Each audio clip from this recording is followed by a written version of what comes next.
Good evening, ladies and gentlemen. Welcome to the Shelby County Board of Education, April 17th work session. Ms. Anthony, please call the roll. Board Member Caldwell. Here. Board Member Orgel.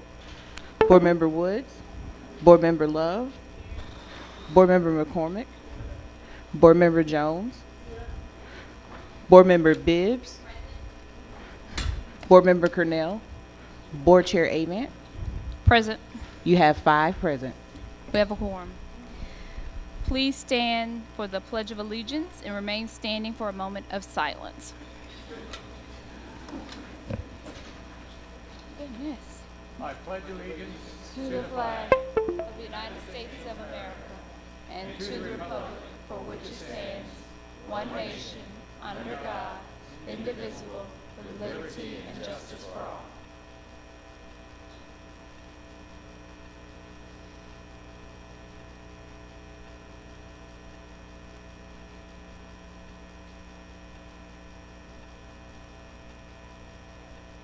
You may be seated.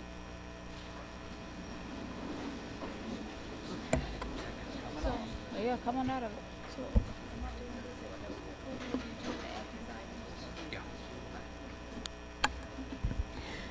We are now on the question of the approval of the agenda, and I wanted to see if there were any amendments to the agenda.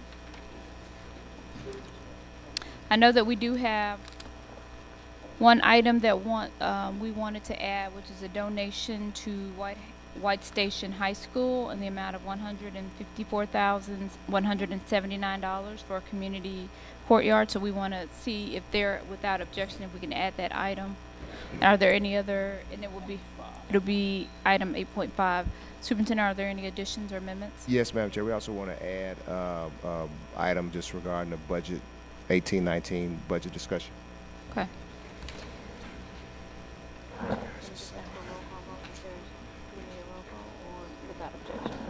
Without objection. If there are no objections, those 2 items will be added.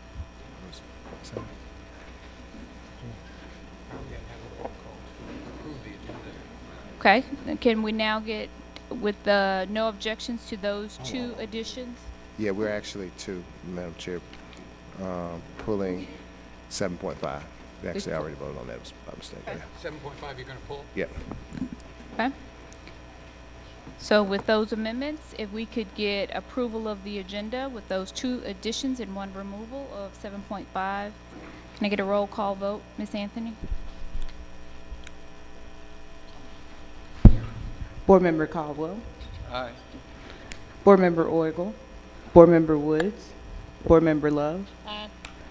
Board Member McCormick. Board Member Jones. Board Member Bibbs. Board Member Cornell. Board Chair Avant.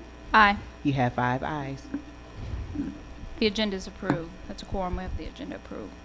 Under my chairman's report today, I just wanted to acknowledge and thank Board Member Caldwell, as well as the superintendent, and Dr. Griffin, Chief of Schools, for coming out to the press announcement that was held at Booker T. Washington. We had great attendance for an initiative called Evidence to Success that will be supporting BTW and all of the children in South City, which includes those of LaRose as well as Booker T. Washington. I want to thank Board Member Caldwell for coming out and supporting.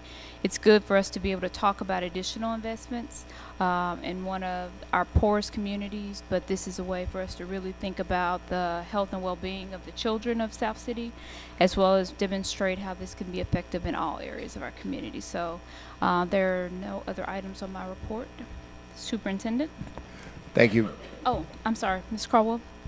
Yes, I was just saying Chair Avant is just being modest. I mean, because I didn't do anything other than show up, and the Greater Memphis Women's Foundation was integral in getting the grant and working with the Annie E. Casey Foundation. Annie E. Casey Foundation. So kudos to them, and thank them all. Thank you. Thank you, Madam Chair, board members. I have a few items I want to take up in my report, but first and foremost, I want to bring to the podium a group of just absolutely awesome students. As the board knows, several weeks ago, several students approached me about, you know, their desire to come together to protest the gun violence that goes on throughout the United States, in particular in this community. And there's a national day of protest that's coming up, and they wanted to organize and do something in a very positive way. We had several meetings. I appreciate Dr. Ray and the team for helping us to get this squared away. So what I asked them to do is two things. When they initially approached me, they wanted to present to the board after the walkout next week some different recommendations, and I still want them to do that. But even before we get there, they did such a great job. I want to ask them to present to the board what the plan will be on April the 19th, just so the board knows and so the community knows, and just so we can get a chance to celebrate these absolutely wonderful students. So with that, I'm going to turn over to my student group.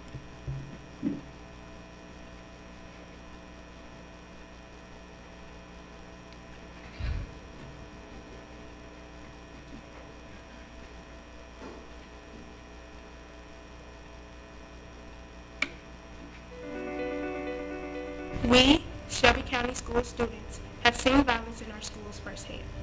We have seen people with mental health issues and family trauma put second to testing, attempting to make us more orderly. We have seen LGBTQ plus youth, immigrants, survivors, and students with learning disabilities silenced and forced into spaces where they feel unsafe and denied the counseling and the support they need.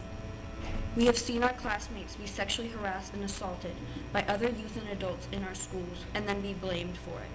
We have become numb to the loss of our friends and classmates, to gun violence, jails, drugs, and suicide. We have begun to accept this violence as our lives. We are now choosing not to accept this. We are choosing to fight. We are choosing to let our voices be heard. We are choosing to create solutions that will strengthen our schools. We are also choosing to partner with Shelby County Schools administration and faculty. There have been many amazing Shelby County Schools administrators who have stood with us and supported us in saying these words now. We know that Shelby County Schools faculty, like us, have a goal of making schools safer, and they are fighting every day to make that a reality. This is the start of a partnership that we believe is more important than any class lesson, test, or assignment. We are working on a unified list of recommendations to make our schools safer. At the end of the walkout, we will have created a pool of recommendations by SCS students that will flood the hashtag YouthSolutions901. To all the SCS students out there, stop accepting violence in your schools. Stop believing that you can't do anything about it. Stop letting others silence you. We hope that you will join us in this walkout on April 19th and that you will share your recommendations and post them on social media with the hashtag SCSAdultSolutions901. To everyone, let us see each other. Let us see the value and power in each of us. Let us not allow our differences to blind us from each other's knowledge and insight regarding the issues that affect us most.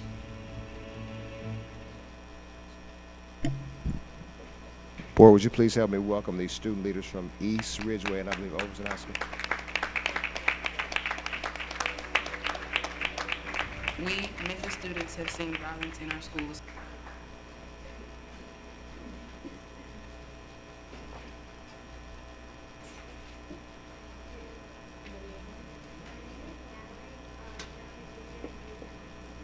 Mallory, can you make sure the mic is on? I think that.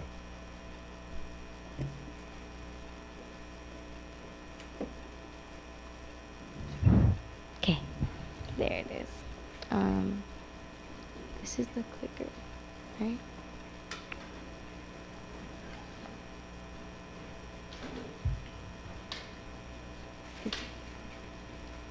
Okay, we're waiting on the PowerPoint.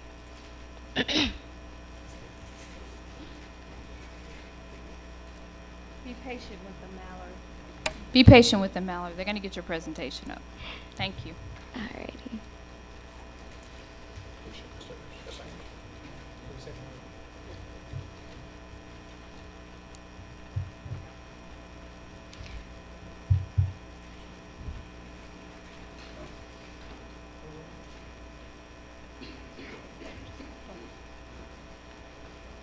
All right. I want to reintroduce myself now that the mic is on. My name is Mallory King. I'm a junior at Ridgeway High School. The first slide is the planning process, which, okay. So in response to the Marjorie Stoneman Douglas High School shooting, we, the students, approached the superintendent expressing our desire for a district-wide high school walkout to demand safer schools. And he agreed, which, and the superintendent, once he agreed, that was an important opportunity for us as youth to be civic leaders and have our voices heard, which is why SCS decided to partner with students, which is an important detail we want to highlight is the partnership between youth and SCS. That was very important to us. For several weeks, students, yes, for several weeks we did plan and come together and finally come to this firm plan that we have now. And these plans, they all speak to like the power of nonviolent action, a desire for schools to be safe places, and to honor those who we have lost, and perhaps most importantly, to create change.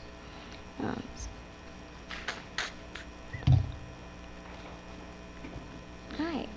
I would just like to take this time to kind of explain the student declaration and the compact. It was important for us to have a declaration just so, for one, everyone could understand why we were doing this, and we wanted our goals and our values clearly aligned in the declaration that you saw in the video. That was very important to us. And the compact is important to us as well. It's important for each student to be held accountable for the actions, and just to better make all of these walkouts safer, and just to basically create an environment with responsibility and accountability. So that's what created the student compact and why we have that. I'm gonna pass it over to East High School.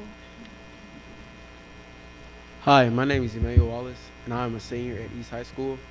In gearing up for the walkout, we picked student leaders from grades 9 through 12, and we trained them on the walkout. And then we also presented our plan to the rest of our school. We have student leaders that since it's wearing all black, so we wanted to have our student leaders stand out. So we're gonna have student leaders wearing orange caps in case anyone has any questions about the walkout. Hello, my name is Tyler Finley, and I am a sophomore at East High School. So we decided that we needed to exhibit our creativity in a different way, so we partnered with our teachers, and we decided that since it was the month of poetry, the national month, we wanted to host a poetry slam to give our students who wanted to do more than just walk out so they could show their creativity. Hello, my name is Kelsey Bradford, and I am a freshman at East High School. And so we wanted something different during our walkout. We wanted to show students the reality of how many victims there really are instead of just giving them a number. So our student body has created 130 plus tombstones that will be placed in the front of our lawn that display a name of a victim from a mass shooting. And here is an example. And here are some posters that our student body has created that they will be holding during our march.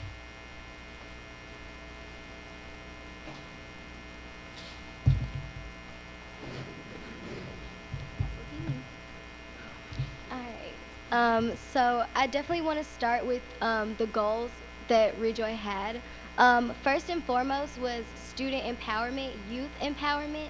That was very important to us. We wanted to acknowledge that students do have a voice and that we do have rights, and that when we come together and use our voice, that we can be heard and that we can make change. So leading into the Chalk It Out, we're having a Chalk It Out during lunch. So where our students, where our student drivers usually park, we're using those parking spots as artistic expression.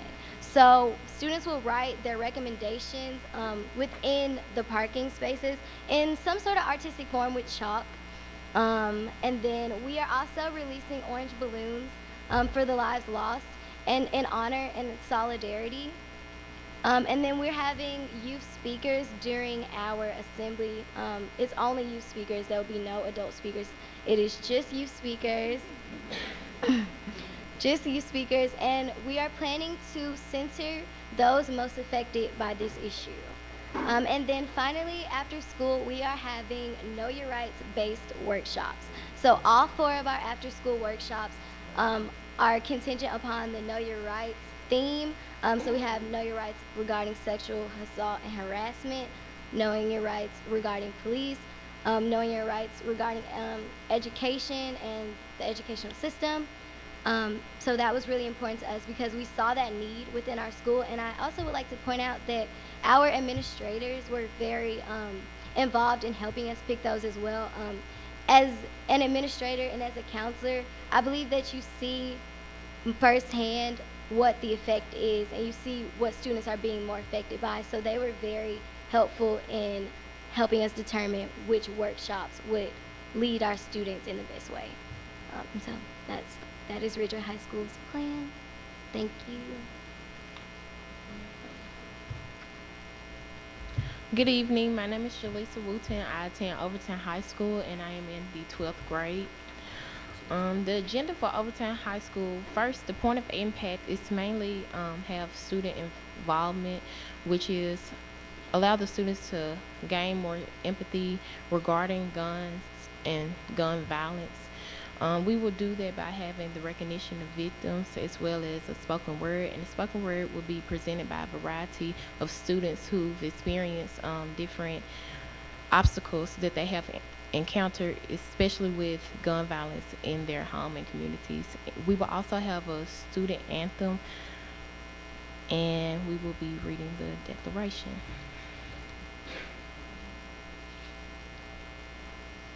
My name is Sylvia Vasquez, and I'm from Overton High School also. I'm in the 12th grade, and we also want to include a translation in Spanish where everyone can hear and be a part of it, where we also want to include all the types of clubs that we have. We have talked to many clubs in our schools, such as Facing History, which will be later announced, also an event that they will be having. And then also the LGBTQ, and he'll speak more about that. My name is Eddie Gonzalez, and I'm a senior at Overton High. We have reached out to the different clubs and organizations at our school that include the Spanish clubs, the LGBTQ, and spirit clubs, which will assist us in creating posters and helping reach out to more students to be able to participate in this event. And as she said, we're trying to get people from different backgrounds and get as many people involved as we can.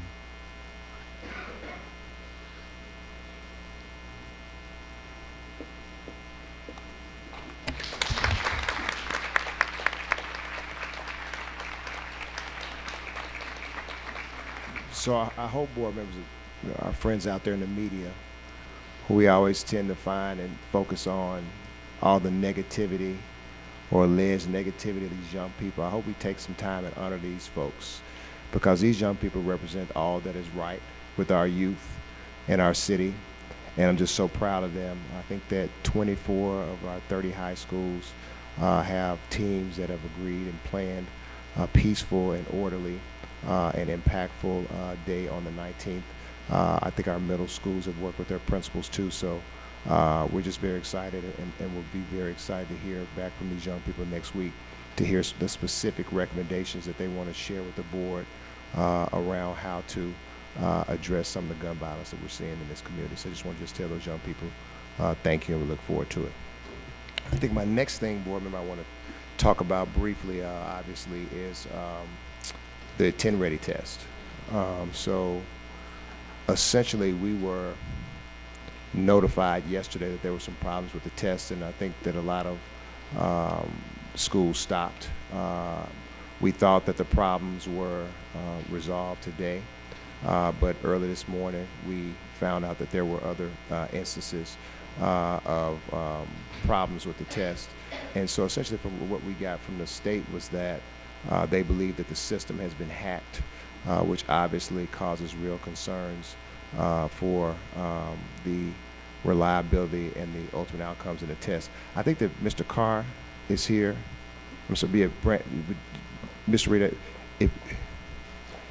if you can very briefly just update the board on what we know about the glitches that we're seeing with the test. Okay, well, at this point we have more questions than answers, but for 2 days schools have had quite a bit of trouble either with getting into the website, or once students get into the website they get knocked off of the website. So we've been in constant communication with the state. They did say that they feel like there was an attack this morning on the website, and so they shut it down. This morning they did open it back up around 11:30, but that creates a lot of practical issues for some of our schools, and that they had very detailed schedules this morning, and so they couldn't just turn on a dime and go ahead and test this afternoon. We went ahead and told schools that they could test this afternoon, and some of them may have attempted to do that. Also, some of the students that started the test, they could go back in and at least submitted their test. So we're still kind of gathering information and seeing where we are, but the official word from the state is that we can continue testing tomorrow, so we'll have to see how that goes. They did extend the window by 2 days, so it's now May 8th versus May 4th. 2 business days. And obviously, board members, and really would love to hear from you all, it obviously raises real concerns. I just think about, as a football fan, sometimes if a field goal kicker is trying to win a ball game, you know, they get fired up to kick the field goal and do all the preparation, and then sometimes the other team will call a timeout to ice them, to throw them off. And essentially what's happened is kids have spent a couple days getting very ready, focused, schools have been focused, and they get ready to go and execute, and either midway through the execution or before they start, there's a false start. And, you know, it just raises real concerns for me around, you know, kids, you know, focus on these tests. It also raises concerns around, even speaking to some of those young people out there, that if you have a couple days and you give it your all and it's not able to go through, sometimes kids may just say, I'm not going to take this seriously. So there are obviously concerns. You know, we'd love to hear from the board, and we certainly will stay in close contact with the state in the days ahead. Mr. Caldwell. Superintendent, I'm assuming you were asking for now for comments. So it seems like to me not only has the process been compromised, but the reliability, whatever the test scores, has been compromised. Speaking to your microphone just a little. Has been compromised as well. I don't know how any reasonable person could think that this is the way to do high stakes testing, where not only the students' futures are depending on this, and our situation, some of our schools are depending on this. So I would ask that at some point, maybe by the next business meeting, we get a resolution together to express our concerns about this and what we think appropriate actions would be. And gee, I wish we all get evaluated. Is there any place to go evaluate the State Department of Education and their execution on these tests? Because I know what number I'd put on there. And I think to your point, Mr. Caldwell, you hit the nail dead on the head. I think that there's just so much tied to these tests. You know, obviously high school kids, you know, whether they graduate is tied to these tests. It's tied to teachers' evaluations. It's tied to teacher compensations. In some instances, it literally makes a difference between whether a school stays open or closed. It makes a difference whether the state takes over a school. And I think, you know, in an environment where I think one of the things we heard was, okay, well, the test, it was down, it saves the information so kids can start back. But on the other hand, we hear the system has been hacked. So it just raises concerns about, I think, as you said, the reliability ultimately of the test moving forward. So very disappointing. We visited some schools today, and people have a lot of angst in schools around what next. Is this information going to be reliable? You know, have we been preparing and getting focused for nothing? And it really is having a bad effect throughout here and statewide. I've spoken with the superintendent in Nashville and other places, and it's just not a good look. So the only things I would add, it'd be interesting what would have happened if the hacking happened to Shelby County Schools' computer system, and we went to them and said, you know, we have a problem. You know, can you bear with us and let us retake the test? And I think that there's no way to recreate the process, as you alluded to. You know, I have a son that's a 11th grader. I asked him this morning how he was doing, and he says, well, yeah, we don't have any tests today. So you just know it's on their minds. And for them to go through that and then have to come back and jumpstart, you know, it's just doesn't seem that anything is going to be worth whatever the computer spews out. And I would say that a long time ago, I realized that the self-worth of every student, any student, is not connected to any of these tests. And I think to do anything, to make any decisions, especially in the millions of dollars that would be made about shifting schools, putting resources into other entities, you know, and I would hope at some point somebody looks into the vendor, the way the contract was done, and certainly if we're paying full price to that vendor, then they didn't negotiate the contract right. Ms. Love? A couple of things, Superintendent. I would also like to hear from you later what your recommendation is as it relates to the TN Ready. What I do know is I have 3 children who were very prepared to take this test, and I don't think we fully understand the psychological damage that our children go through from August to April. When they enter school, although we may not say it, but when they enter school, our children are being prepared for the TN Ready test in August. Our children know and they understand how important this test is. For the state of Tennessee, Candace McQueen, Commissioner McQueen, and Questar to continue to fail our students for the 3rd year in a row, I think that we as a board must stand up and say that regardless of what the commissioner says, that these scores will not be counted against our students or our schools. I think it's time that we as a board do what we need to do to make sure that we are putting ourselves in a position to where we know if our students are growing. We know if we're actually reaching the academic level that we're supposed to reach, because we can no longer depend on the state of Tennessee to tell us what we're doing and what we're not doing, when this one test that determines so many different outcomes has failed our children 3 years in a row. And I'm even going to go a step further to say that I believe this was intentional. We are the largest poor school district in the state of Tennessee. We have the most priority schools in the state of Tennessee. It was said Saturday, the first time it's a mistake. If it continues to happen, it's intentional. And I think we owe it to our teachers, to our parents, to our students to say no more until the state of Tennessee can give us a test that we can trust and that we know will follow through from the beginning to the end.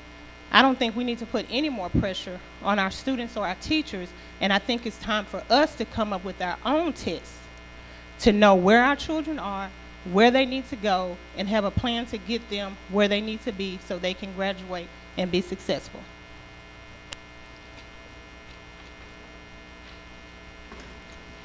Superintendent, seeing no other lights, I just want to echo. I'm sorry, Ms. Bibbs, did you want to go ahead? Just a quick thought around, because the superintendent mentioned that Commissioner McQueen said hack. And so when you use the word hack, I think of so many different things regarding hack. So one of the things, of course, I thought about is them using that against us. And how can I then trust what they say the outcomes are? Because if you're going to use it as your reason for why things are happening, then I think we need to be on being very proactive and being on the defense around the word hack. The other thing when I think about hack is student information. So that means then student information being exposed on so many levels, because yes, it's one thing to stop the test, but students' information is tied to the test. So again, going by the word that she used was hack. That's the first thing that I thought about. And she did say, Ms. Mills, in the communication that they were, focused on making sure no student data was, improperly mined, and they think that that didn't happen.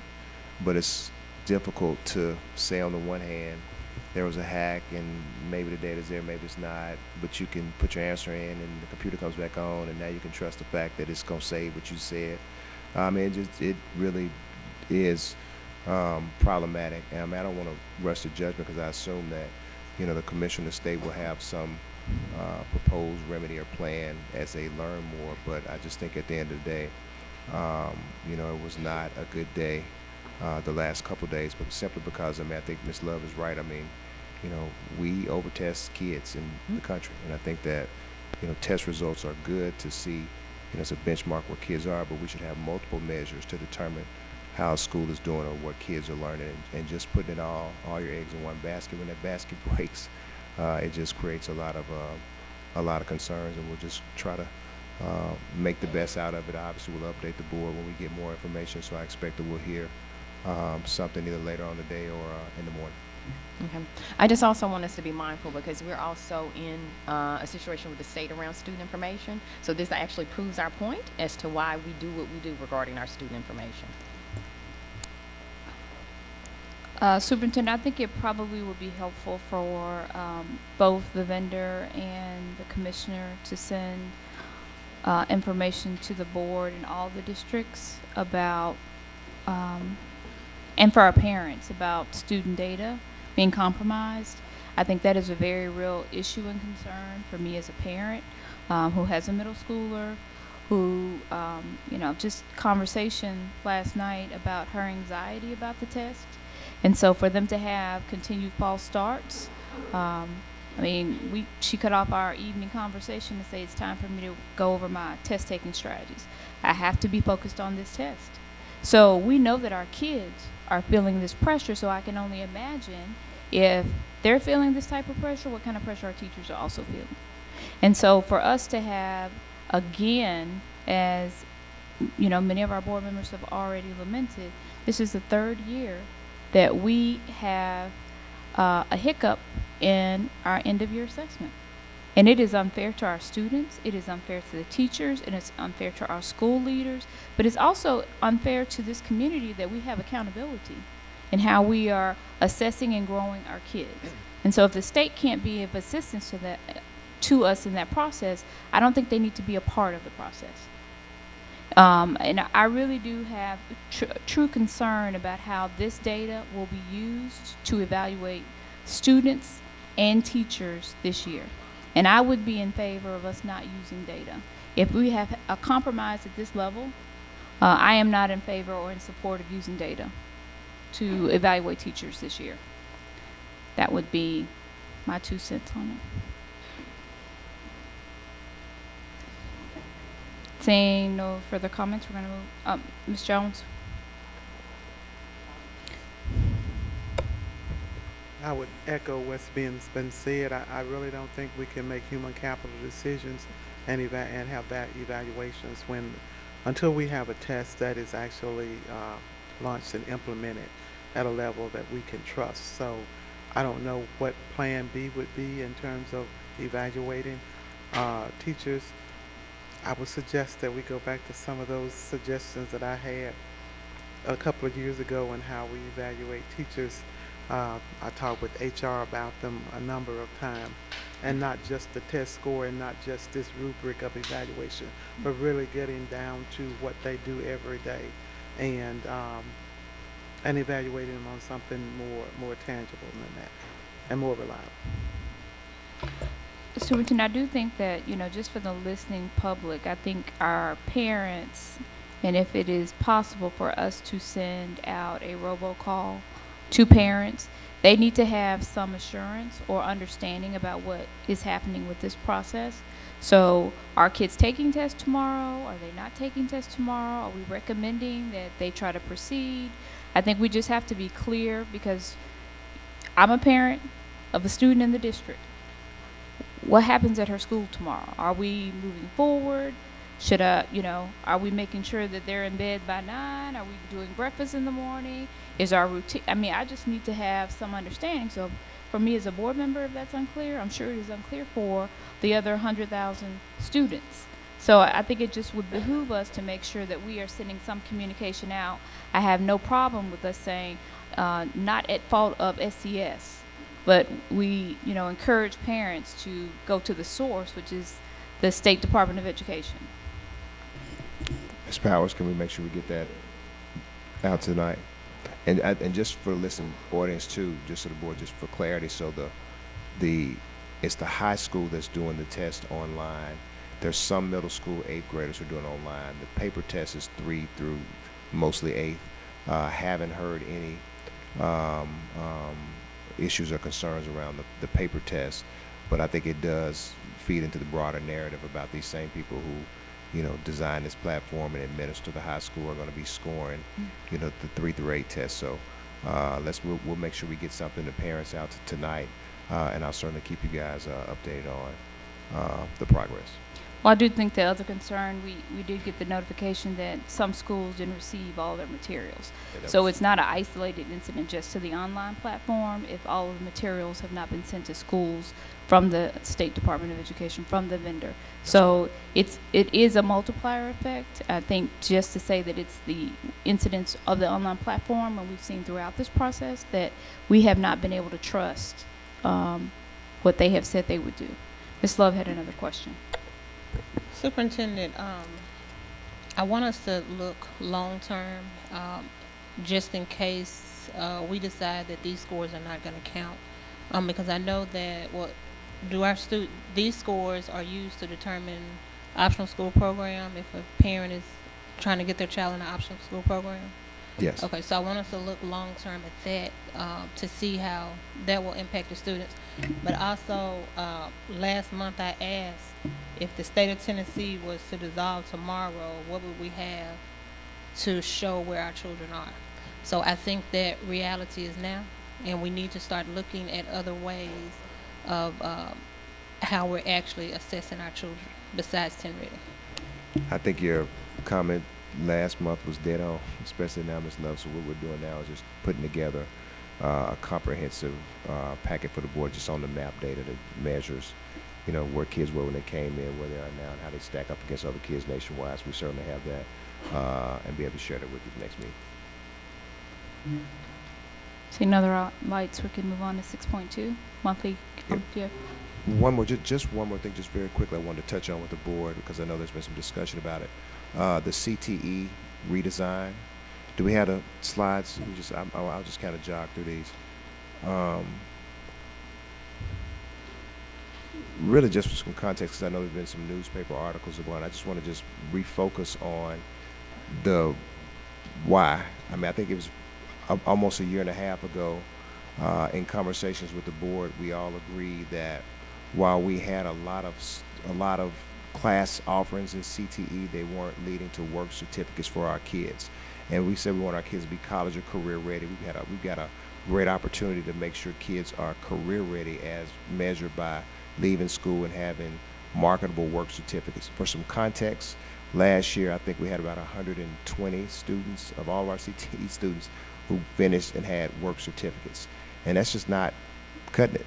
So what we have done really with the board's guidance we did a comprehensive review, talking to business professionals and businesses throughout the state and the city, and we said, what are the areas where their jobs are now and they're likely to be jobs? And so we found, I think it was 6 different areas, and we're trying to totally align all of our CTE classes to those 6 offerings. The vision is if a child starts in the 9th grade, in some instances in the 8th grade, and starts down a career track, they're taking classes not just for the sake of taking classes, but rather when they finish in one of these tracks, then they'll have a marketable work certificate so that they can go out and get a job.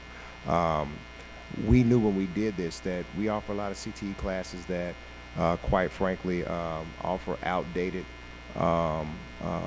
offerings, but we didn't decide to say, you know what, if the classes are outdated, we're going to get rid of those teachers. Instead, what we told teachers early on was that we're going to make a commitment to those teachers, and if teachers cannot find a position, we would essentially find one for them next year and give them some time to get retrained in some of the areas that, or get certifications in the areas that we're offering. Happy to say I think there were around 40 teachers initially that would be impacted by this. 25 of those teachers have since found positions. I believe that's right, Dr. Brown, and there are about 15 teachers who we have not found positions, but our commitment to them remains the same. We will make them teachers on assignment next year if we don't find them actually classroom positions, and they will have that year to try to recertify so that they can be certified in some of the areas that we are offering our career pathways. So I just want to update the board on that. I think that there was also had some good discussions around, like, there are a number of course offerings that if they don't necessarily fit the pathway will be phased out over time. And if you have questions about that, we can talk about it. And I think that there were some concerns, some questions around whether cosmetology was going to be eliminated. I think that there were 4 schools where it's going to be phased out because of the enrollment, but schools are going to continue to have, correct me if I'm wrong, Dr. Brown, the 11 schools continue to have the option of doing cosmetology and barbering. But I do want to just be clear that our kids are spending all this time in the cosmetology and barbering classes, and because of the laws of the state of Tennessee, most of them aren't even eligible to take the barber or cosmetology test to get their license when they finish out because they don't have enough seat time. It's almost impossible for them to go to school, do the work that's necessary, and then get the number of hours necessary to get your barbering or cosmetology license. And what ends up happening is a kid could be in this program for 4 years, they graduate, they don't get a certificate, and they still have to go to barber or cosmetology class. So we want to make sure that even though we offer these classes, that they're actually leading to work certificates. So with that, if the board has any questions about where we are there, love to entertain them. Ms. Jones. Thank you, Madam Chair. Mr. Superintendent, I've been approached by a couple of high schools, and that is the concern. Number one, the traditional courses such as welding and plumbing and things, and cosmetology, and in particular, I think that we've made an investment for some broadcasting at one of the high schools. I can't remember which one, but we made a considerable purchase, and I understand that even in that, we're moving that out. So I understand that the board and I support moving into the areas that we need to provide for our kids, but I don't see it as one or the other. I think we still need to have those opportunities for those kids who want those traditional courses, and number two, those kids who are already in year 2 and year 3 and are already on that track. I've been told that we'll look at them individually, but that I have a drop off there. So what does that mean? We'll look at them and then sorry, or we'll look at them and we'll provide something that's not realistic or not or not timely. So I know that there's a commitment to phase out, but I really don't have a clear understanding of what's going to happen to the kids who are already in the middle of these courses. They may or may not be able to get their certification. It's something that they want, and they started, they finished a year, maybe 2, and I think that needs to be individual conversations with the child and the parent to let them understand if they're not on track, why, and if we're able to provide that, why or why not.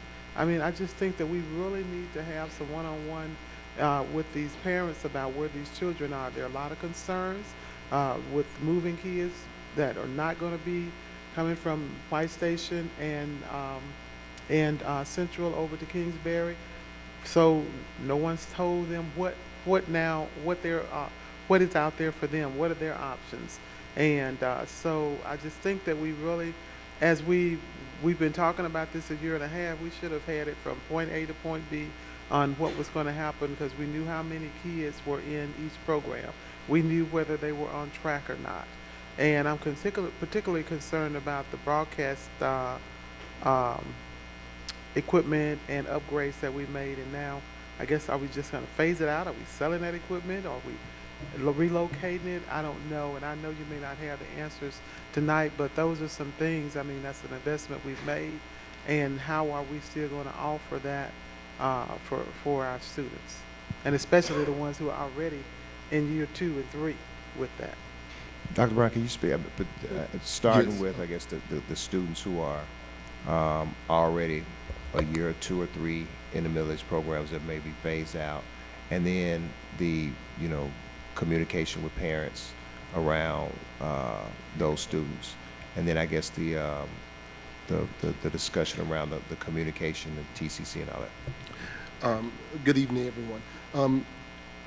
All the board members, if you would, you guys have been given a chart that looks like this, and it speaks to the classes that will continue as well as the classes that are being phased out next year.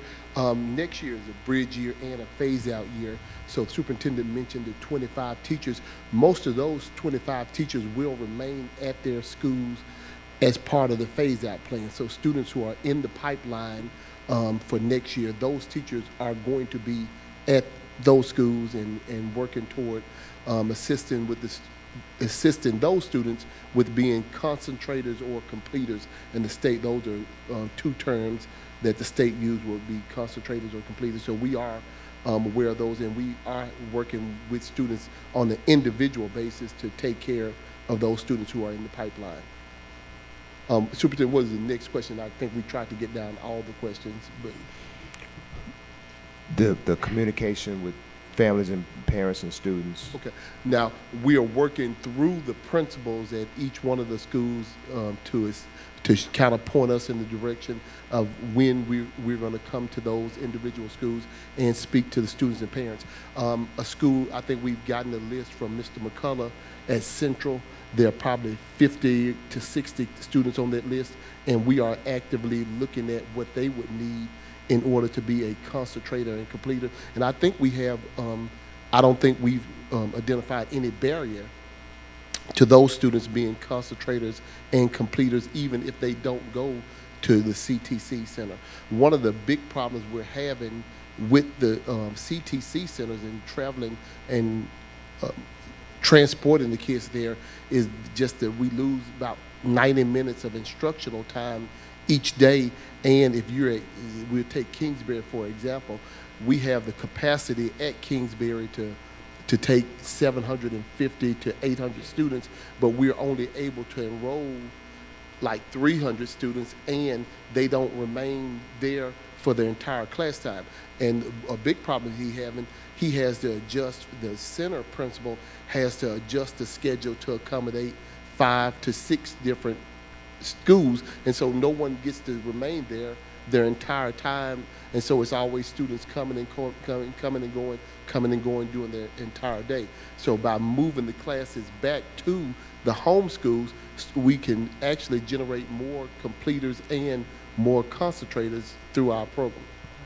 So I certainly think that you're correct in that, and we've talked about this, the loss of time, and having the consistency in terms of the blocks of time is going to drive more students to be able to utilize this, and that's what I would like too. But the 40 or 50 that no longer are going to get on the bus and go, this year those courses were not offered at Central. So are you saying we're going to put teachers at Central to teach those classes? With and no, ma'am, I'm not saying that. Okay. Not specifically. With Central actually is going to be one of, because Central Use the microphone, Mr. Brown. Thank you. Because Central is going to be one of our early college sites. They will actually be partnering with Southwest and with TCAT, and they will have a chance to complete those classes. Now, for the other schools, we are placing teachers at those schools that will allow the students to complete. Ms. Miller has been going from, especially around Sheffield, to kind of audit and see what we need to assist the schools. And so we are, that is the next step in the plan. And I know the plan has taken a long time. We've been doing this for a couple of years, but we are working step by step through the plan to make sure that we accommodate our students. I did hear you mention, and I will go ahead and answer, if it's okay, the question around the equipment. The student equipment that's at the TTC will follow the students to wherever we relocate them. Now, there's a difference between the student equipment and the actual equipment that belongs to the radio station and television station. That equipment will remain with the television station and radio station, but student equipment will follow the students to their home schools. But I think Ridgeway may be one of those schools with the broadcasting. I'm not sure. No, ma'am. Ridgeway had an itinerant teacher, and they've elected to have a full teacher as opposed to a half teacher, and so that's one. And they did not have a high enrollment, so they would not have a lot of students that would have been concentrators or completers in any case. So just let me know, because I'm not really sure which school that broadcasting purchase was made and what that looks like. I know I was told that that Ridgeway is losing the broadcasting class. I don't think that's... So if it is, I needed to know how many students and what provisions were going to be made for those students who are in the middle of it, but also what provisions would be made if someone were interested in that. Are we offering some opportunity? I know it might not be there, but because it's not one of the 6 areas of concentration. But I don't want us to throw the baby out with the bathwater. I know that there have been identified careers that are, you know, the path to pursue, but also I think we have to keep in mind there's always going to be a need. Even if we can't get them certified, there's always going to be a need for some level, and students desire those traditional courses. I think we need to be honest. If based on what you're saying, we're kind of spinning our wheels and they're not going to get what they need, and then I think we're looking at partnering with junior colleges or wherever where they can get what they need while they are in high school, that we don't have to offer it, but we can provide that's I think important to them. So I just want us to be able to offer an array of things, the traditional and the new modern career path that are out there. Superintendent, if I could address one more thing, if that's okay. Board Member Jones, if you would, and this is, I'm really trying to encourage everyone to really look at this is the board, I think it's folded up. You have the same board that I have, and this is what I have to refer to. I don't think we've eliminated any welding classes or any of those classes. Those are the classes that we are growing, trying to grow, because that falls under advanced manufacturing, and it leads to the AWS certification. You have a list, you also have a sheet in your packet that looks like this one that lists all the different EN certifications as recognized by the state. And so if you look at your pathways, you should be able to match the pathways to the certification. So we're not, and I've looked at the board real quick, we're not eliminating any classes like welding. We can't produce enough welders, and so if we could put one of those at every school, that would, so we're not, I'm not sure how that got out, but that we're not eliminating that anyway. Well, nobody said that, but I was just making the example. I don't want us to get away from the traditional. Yes, ma'am, I understand. Yeah. Mr. Caldwell. So at the last meeting, I remember that this was going to be not implemented until the 18-19 school year, or I'm sorry, the 19-20. And I think I remember a number of $2 or $3 million that was being asked, and I was very enthusiastic about it, and I still am, about encouraging people to ask for what they need. But but just from the nature of the questions that are being asked and the emails, I don't know how we got to the extent that we're getting information from schools about things that are happening. So if this is the start of the implementation plan, I don't think it's one that is going very good. And at this point, I'd like to see a comprehensive presentation so that all these questions can be answered in one meeting. But I'm certainly not ready to vote for $8 million for this program based on what I've heard or read. And yes, we have some of the materials, but the people that are supposed to be rolling this out, looking at a piece of paper and having somebody explain the value of the reasoning behind doing this is totally different than us sitting up by ourselves and reading over this stuff. So at this point, it's not something I could support. I would support, as we were told last time, that we were assessing the buildings and finding out what the buildings need so that we can move forward. Ms. Bibbs? Thank you, Chair. I think I've heard a couple things, and of course, I have asked several questions online, offline, email, in person, however, where you can go around this CTE redesign. I think to Ms. Jones's point, I think there seems to be a disconnect around communication, especially when it comes to our broadcasting program. I think this is an opportunity for the district to step up as leaders and really have conversations with those parents around what it looks like for bridge programming for those 50+ students who are currently in that program, because I think what we're not really thinking about is we're relying on a conversation to happen from a school principal or a teacher that really maybe should come something a little bit in writing from the superintendent or a director that should happen saying your program will look like this moving forward, because we're relying on a school principal who may not necessarily be, I say, have all the right information to be able to facilitate that conversation.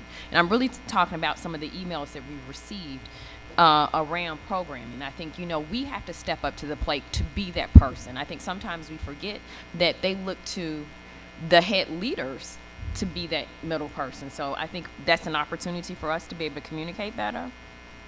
I want to go back over we talked about the bridge process for teachers, but I wanted to say it again, Superintendent, about being very clear what that looks like. I know you mentioned that there are probably about 15 teachers who have not been placed, but I think we also need to think about what does that look like for those teachers? What do we hope for them moving forward for the 18-19 school year? Ms. Love? Well, I kind of wanted to answer. Oh, I'm sorry. Yes. They would essentially serve Ms. Bibbs as teachers on assignment. Okay. Where sort of like we hired some teachers this year that may not necessarily, or some of the excess teachers, we didn't let anybody go, but we just deployed them throughout the year as they were needed until they found a job. So that was a plan what we anticipate doing with those teachers. Okay. Makes sense. I think, though, as we think about just the redesign, we do focus a lot on some of those big 6, or I think it was 7 industries that we wanted to focus on. I think, but at the same time, we have to be mindful of, to Ms. Jones's point, you know, some of those things, what we're taking out or making it look differently are our content creators. You know, part of what it is when we're telling kids around being able to code and do some of those technical things, they still have to have content in order to be able to do that. So it works together. I think we just got to do a better job of really how we're communicating this redesign. And I think too, Ms. like, you know, it really will be a both and year next year. So it obviously takes time to ramp up, and it's not like next year we're just shutting everything down except for these 6. You know, the analysis is there around the kids who are on some track that could possibly lead to a work certificate. And then we're also mindful, like some schools just want to have electives. We're not limiting schools' abilities to have an elective, but schools or courses that are in our core content that we are putting the full weight behind CTE on, or will be around ultimately those 6 once these other programs are phased out. Like, for example, as we talked about communication, a school may say, like right now I can think of a school that has Arabic. You know, a school may say, you know, I want to have broadcast communication, you know, and we'll, you know, make the investment there, do what needs to be there, or use some of our dollars to support that. And just because a class is not, you know, funded through CTE does not mean schools won't be able to offer it for just really extracurricular activities. I understand that. I think now I'm speaking more of as a parent who has a child who's a second-year person of broadcasting. It would have been great to have something in writing saying this is what year 3 and 4 will look like for him. I think we have to think about that. Ms. Love? So I have several things. First, I'll start off with the cosmetology and barbering. So, Superintendent, I don't know if you or your staff is aware, but there was a law passed, and I am a licensed cosmetologist. There was a law passed that states that our children, they can do 750 hours in class, and you can do the other 750 hours in a salon or a barber shop. So I think that's something that we need to look at. Also, with the cosmetology and barbering department and with our other CTE classes, I think that we need to look at what else. And this is just me speaking. It seems that when it comes to the majority of our African American children, we tend to eliminate. But with other children of other races, we find a way to make things happen. This is just me, this is just what I'm seeing. So when we talk about our children not being able to complete the 1,500 hours, what else do we need to do? Does the program need to start in 9th grade? When we talk about our children not completing the course, or maybe not going to get their license, how do we know that? Where's the data that shows that when our children leave high school, that they're not going to another school to get the rest of their hours? Because I also want to know, what is the data, and I don't know who could answer this, what is the data on our children who graduate from high school, go to college, and actually complete college, and are now working in the field that they received their degree from? Where is that data? And if we're not talking about addressing that or eliminating certain programs for that set of children, we don't need to be talking about eliminating programs for the other set of children as it relates to cosmetology, barbering, or whatever else. Also, I would like to know how our principals feel about this move. Was principal input given as it relates to this move right here? Another thing, I know that in our budget meeting, we talked about reading blocks or rearranging the reading program for some of our schools who were struggling with reading. And one of the things that was stated was we may have to eliminate art and band. Is this another way to eliminate all of the electives in some of our schools that are struggling with reading? I want that answer, because I know that I need that answer. I also know that GMAC, MLGW, and other businesses, superintendent, they have been begging to partner with us. And I know Kevin's going to talk next, so I'm not going to steal his thunder, but they have been begging to work with us. I don't know who is responsible for that, but I think before we talk about eliminating anything, we need to ask, what else is it that we can do? Cosmetology, can we add a business and a money management component to that? Because I want you guys to understand, a cosmetologist, you are an entrepreneur. That's your business. You don't go and work for anybody unless you're doing commission. But when you go in a shop and you're paying booth rent, you are renting space from somebody. That is a business, that is entrepreneurship. And when we talk about 100% of our college and 100% of our students being college and career ready, I think it's time for us to be innovative, because there are children who have pretty much told us that they're not going to go to college. So what else is it that we need to do to make sure when our students graduate, they are ready for college? But if they decide to enroll in a post-secondary opportunity, that we are preparing them for that. So as it relates to I don't know who's supposed to answer that question, but as it relates to how many students graduate, how many graduate, how many go to college, how many finish college, I'm almost finished, how many finish college, and how many are working in the field in which they received their degree in. So superintendent, being mindful that some of that information is information we'll have, and other information is something that I don't know that we're able to provide, because we're not tracking people post graduation. I mean, I think you'd have to do kind of a wide, I don't know that all of that information is information that we'll be able to gather, but I think some of the questions that Ms. Love had specifically around those programs, we need to make sure. Yeah. But for cosmetology and barbering, you can contact the state of Tennessee, and they'll let you know how many people have received their cosmetology license, barber license, esthetician, manicure. They'll let you know who received that from Shelby County. Mr. Woods. Thank you, Madam Chair. Superintendent, what was the premises behind this presentation tonight? I mean, this is a very nice booklet here, but is there something that we anticipate having to vote on or decide on next week, or is just giving an update today? Just giving an update. All right, so I want to just encourage you and your administration. This topic is so meaty and will be so emotional that it should all take place in committee level, because this conversation around workforce and economic development in the future and where we're trajecting our district to go, it's just going to be a long time. It's going to take a lot of work, and I want to commend Miska, Stephanie as well, because I know they've been spending a lot of time with Dr. Brown. Not saying anyone else hasn't, but I know they've taken it up on themselves to make sure they get a lot of that learning to happen on an ongoing basis. But Superintendent, I want to remind us of why this is before us. I think we mandated that you reimagine our career and technology program so far as to say that it would be a part of your evaluation moving forward, and you presented at the state that CTE transformation will take place. And this is the part where it starts to get a little bumpy, where it starts to impact adults, where email starts to fill your inbox, and we may start to get a little cold feet.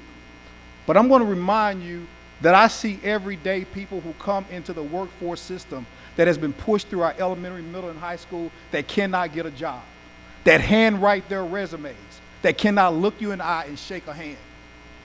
That's what's unimaginable in our district. We have set the lowest expectations for our kid. We should save no program where data doesn't back up the fact that there is a job in their community that they can walk into. How many programs do we have in CDL? Mr. Orgel sitting with business owners saying they cannot find enough CDL drivers. We know it instantly put our young people in middle-class jobs, yet we don't even talk about it. But yet I can find a barber on every corner, and I don't discount that as a career, but you walk into that field with no health care, and to your point as an entrepreneur, so you better have a lot of street skills as well when you walk into that field. We should just look at the data and say, is there more people going in that program than there are open jobs, Superintendent? And if it is, you must reduce. And you will put those teachers on a pathway to do something else, or they simply have to find something else to do. It's not a hard decision. It is what we signed up for. What's a hard decision is looking these kids in the eye, knowing that they're in a program that does not lead to them making a living when they're done. That's what should be a hard decision every day. Mr. Orgel? I concur with Mr. Caldwell that needs to probably go to committee. I don't know if this, but Superintendent, that's a lot of reading to drop on in somebody's seat before a meeting, and you can tell by the discussions, and I guess we got some emails and comments, as he said, but I kind of look at Kevin as an expert on the subject, and he spent the better part of the last 2 years at the Workforce Investments Network. I'm out in the business community a lot, which other people on the board are too, and I can name countless jobs at large corporations that go unfilled.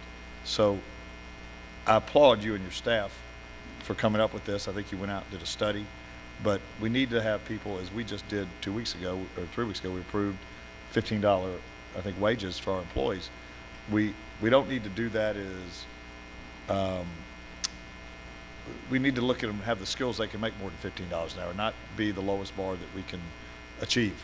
And to create a subsistence level, we need people to make, I think you remember last year, Kansas Votech.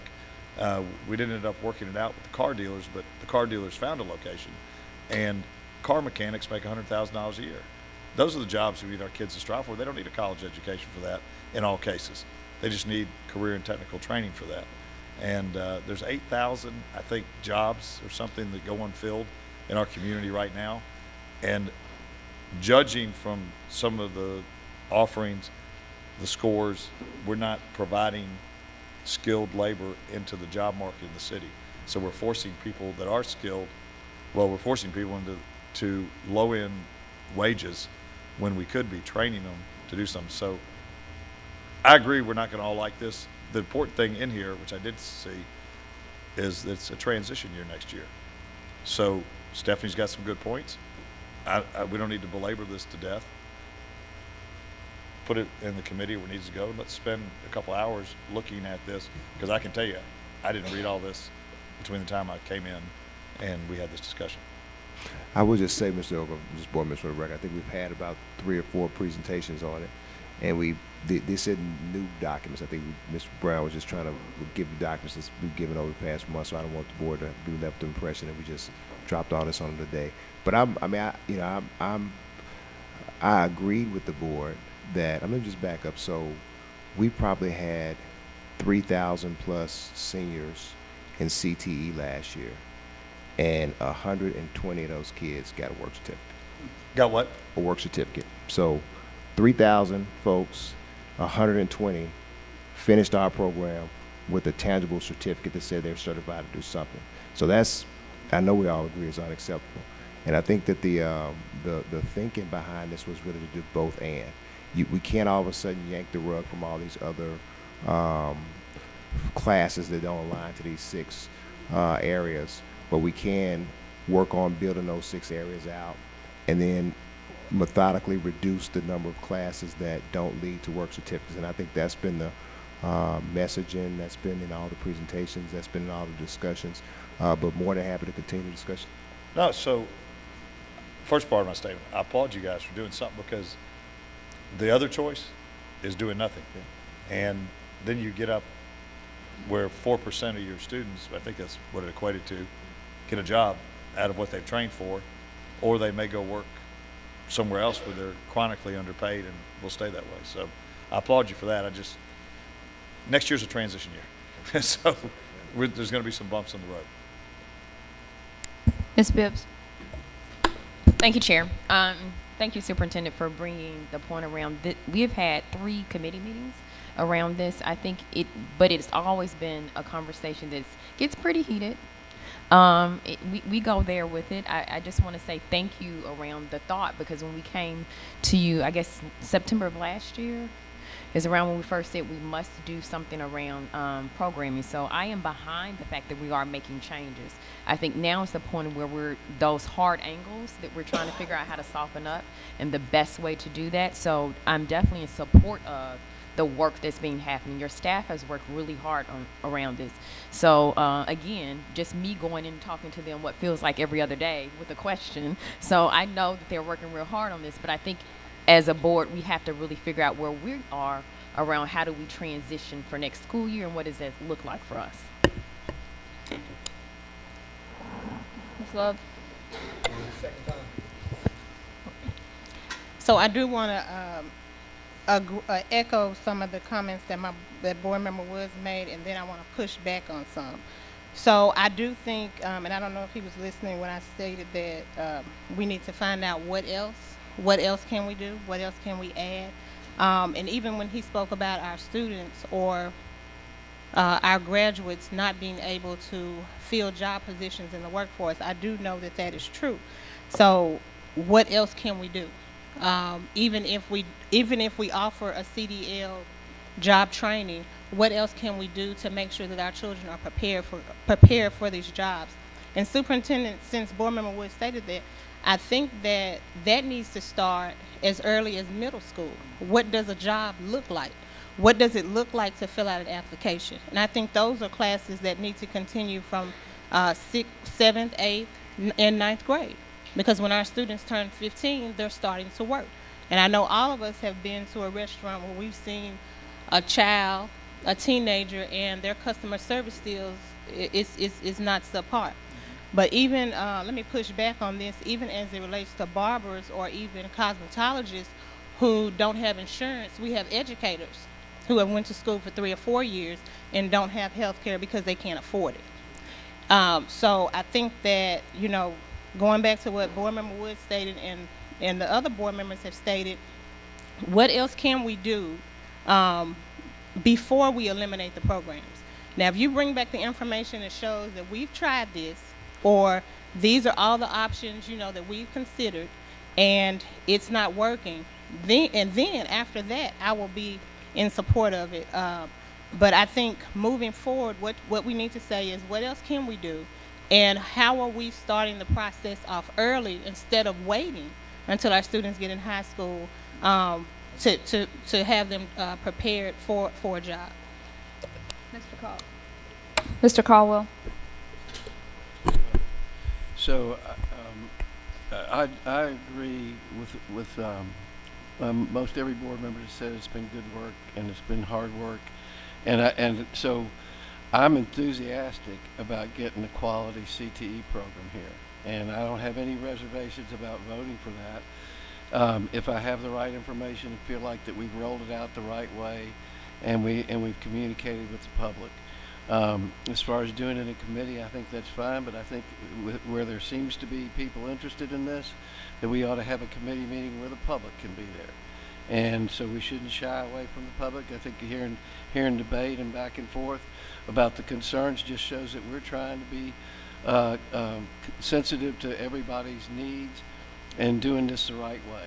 And that's my only motivation, is to make sure that we implement it the right way, because I think that's something we struggle with. And then we're trying to make up for the way we rolled something out 2 or 3 years later. The kids don't have that time. So I would just ask that we try to get this right on the front end and be open in our communications. And I promise you I'll do my part and make sure I'm up on all the information I'm giving. So, seeing no other light, Superintendent, I do just want to echo that, you know, this has been work that we've been talking about for quite a bit. And if part of the challenges that we haven't communicated to those teachers in those buildings, I think that's a easy fix. Is a way that making sure that they know where they're going to be, what their assignments are going to be for next year. But I don't think that we should stop moving a train that has already left the track. And it has been pretty deliberate in how we would be phasing in all of these programs, as well as moving us year by year to start earlier. Dr. Brown, if I'm not mistaken, we've already talked really through this process of how we're going to start to move forward year by year, and that we would grow this incrementally to be working within high schools and then eventually within middle schools. So I think we are already on that track. I don't want the message to be that we haven't had some forward thinking and how deliberate this process will need to be in order to make sure that our kids are leaving this particular district moving into high wage and high growth industries, what the variety and myriad of those things will be. Seeing nothing else, Superintendent, we're going to move on to monthly KPIs.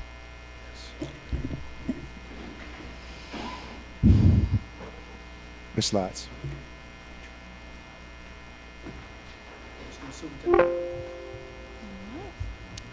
Good afternoon. Today we're going to go through a couple early education KPIs. So one will be around pre-K enrollment and performance over time, and then the other will be around kindergarten readiness. So I will start when we're queued up.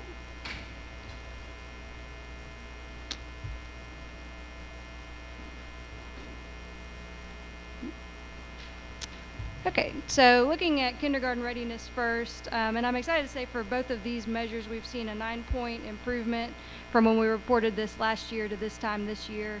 So for kindergarten readiness, 51% of our kindergarten students were considered ready based on our fall MAP results, and you can see the note below that that's based on a particular achievement score that they're reaching on reading during that first MAP administration. Secondly, about 68% of our kindergarten students in 2017-18 participated in a pre-K program in 16-17, so that's also a 9-point improvement over the previous year.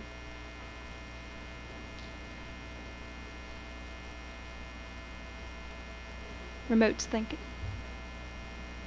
Okay. So this is just a look over a longer period of time of what our pre-K enrollment has looked like. And I'll make a couple of notes here about this economically disadvantaged issue, but we tried to show this to you with the purple bar being the number of pre-K students that were enrolled during a given school year, and then the yellow bar is showing you how many economically disadvantaged kindergartners we had the year after that.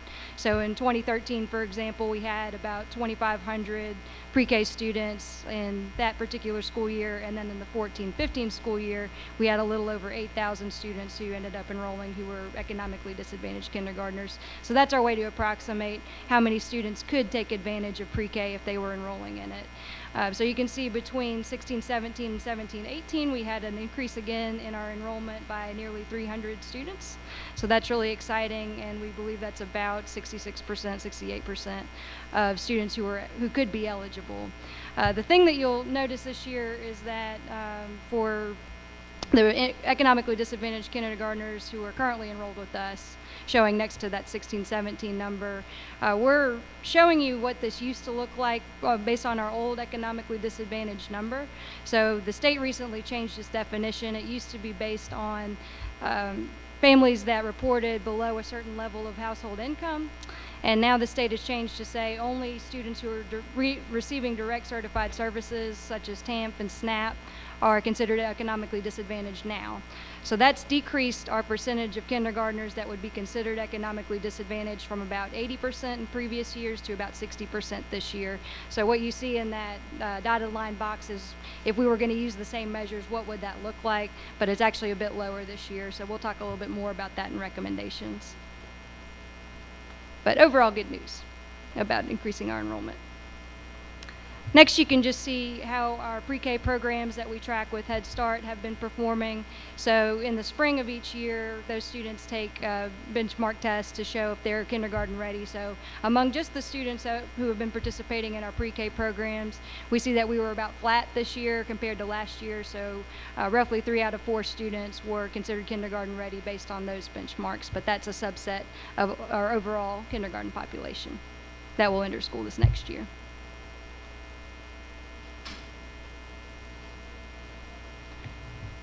So looking at when students actually do enter kindergarten and take the MAP for the first time in the fall, we've seen some improvement in our reading scores in particular from last year to this year.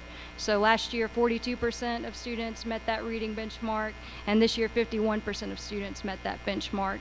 We had a little bit of a decline, but relatively flat in math over those 2 years. And then you can see overall the percentage of students that met both of those benchmarks increased from 25% to 33%. We also noticed noted where our critical focus schools in particular were doing there. Next up, you can see for this current year the percentage of students who participated in pre-K in 16-17 entering kindergarten in the fall of 2017, how their scores on MAP compared to all of kindergartners that we had.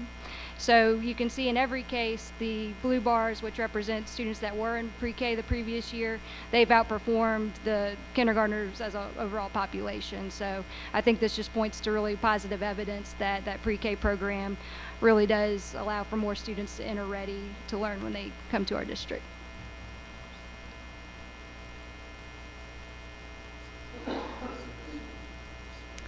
So finally, just getting into our recommendations. So like we did last month, this is showing you what our previous recommendations were when we did this last year and the progress that we've had since then. So first, increasing the number of pre-K seats. So you may recall that you met with our early childhood office and our finance team and figured out a way to add more seats, and so that yielded 300 additional students enrolling. Secondly, identifying kindergarten students who need intervention early and enrolling them in our Tier 2 and Tier 3 intervention through response to intervention. So as of this most recent time that we would do that identification for intervention, 51% of the students that could enter intervention did in kindergarten. And then lastly, continuing to track students' academic progress in pre-K programs as well as kindergarten so that we can get a sense for quality and opportunities for improvement. So you saw that our pre-K iStation scores remained stable while the percentage of students entering kindergarten ready increased by 8 points. And lastly, we have a new recommendation because of that economic disadvantage issue that I mentioned earlier. And so because this definition has changed, we do see about a 20-point gap between the percentage of kindergartners that used to be identified as economically disadvantaged and the kindergartners today that are considered economically disadvantaged by the state. And because it's all through enrollment in these federal direct certified services, we think we need to develop a plan for ourselves to just determine what the district's role could be in ensuring that every student who is eligible and family who is eligible knows how to access those resources and enroll in them. And that concludes my presentation. Ms. Love? Superintendent, this year will we have a kindergarten readiness program for our pre-K students who are entering kindergarten? This year will we have a kindergarten readiness program for this summer for our students who are entering kindergarten? Dr. Ray? Yes, we're still trying to work out the preliminaries with the state because we were told that it's some state requirements, and we trying to get those from the state so we can move forward. Legal's been helping us work through that. A state requirement? Yes, we trying to get more information. Okay. Because I do know that once the children leave pre-K, they're no longer a part of the pre-K program. So the last day of school, May 27th, they're no longer part of the pre-K program. So I don't know what that's about. But also, could we explore the option of having a kindergarten readiness program for our parents? What I do know is what happens in pre-K, Head Start, is totally different from what happens in kindergarten. The classrooms are set up totally different. There is no nap. The students actually go in the cafeteria and eat with the other students instead of staying in the room. There are a lot of things that I think would help our parents, superintendent, and not just with kindergarten. I think we need to have an every year readiness, school readiness for our parents, but especially with our kindergartens and helping them understand truancy and attendance. Pre-K and Head Start, they may take them, you know, when they feel like it or whatever, but daycare may take them when they feel like it. But as it relates to school, let's make sure that our parents know and understand the importance of school. And that's it.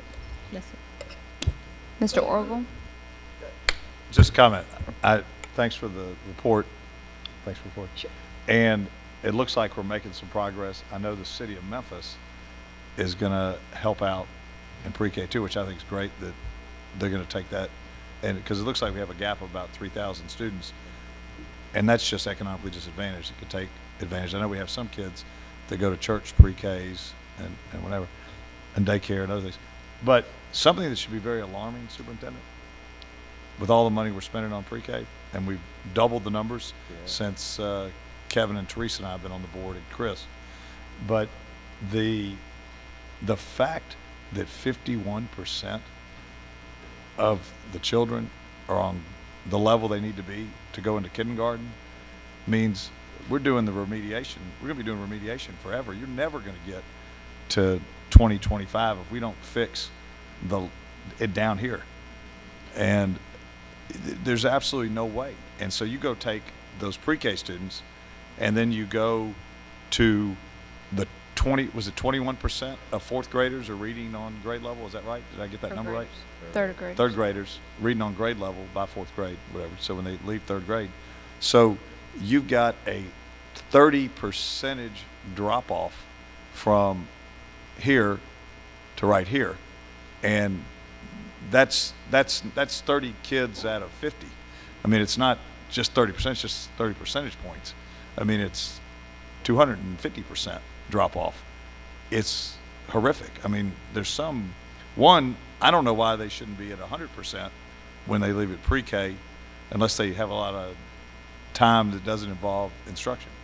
But there's no reason that we shouldn't identify. Then I know we're going to have some children that need intervention because they might at some point require an IEP, but huge drop off. And that's not sustainable. We're not getting any bang for the buck at the pre-K level in our programming if we're dropping off that far. I mean, once you learn to read, once you learn to do math, I think you learn how to do them. And I know that I went to kindergarten. I know this sounds crazy, and as I always was, I went to St. Mary's because they didn't require kindergarten. And I mean, I remember, and my sister probably has it in her attic, but I had to count to 1,000 before I could get my certificate. My sister knows the name of it. But I didn't forget how to count to 1,000. I mean, I didn't forget my ABCs. There's something, all the studies we spend, all the money we spend on studies and testing. I mean, we need to be at the basics. I've been arguing this for 6 years, 7 years. We need to go back to the basics and make sure our kids know how to read, because they can't do anything if they can't read. And I know it's community partners and agencies and other things, but somehow it needs to be aligned.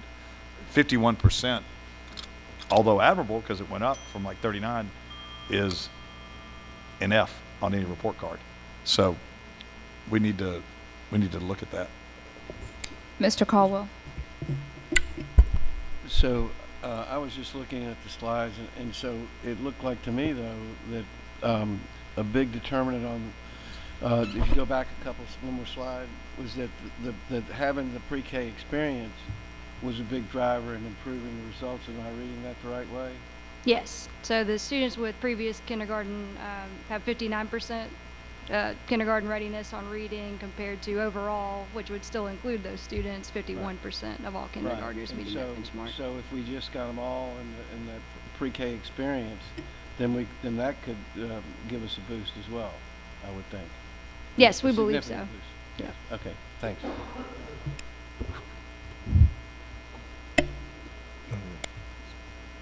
Miss Love.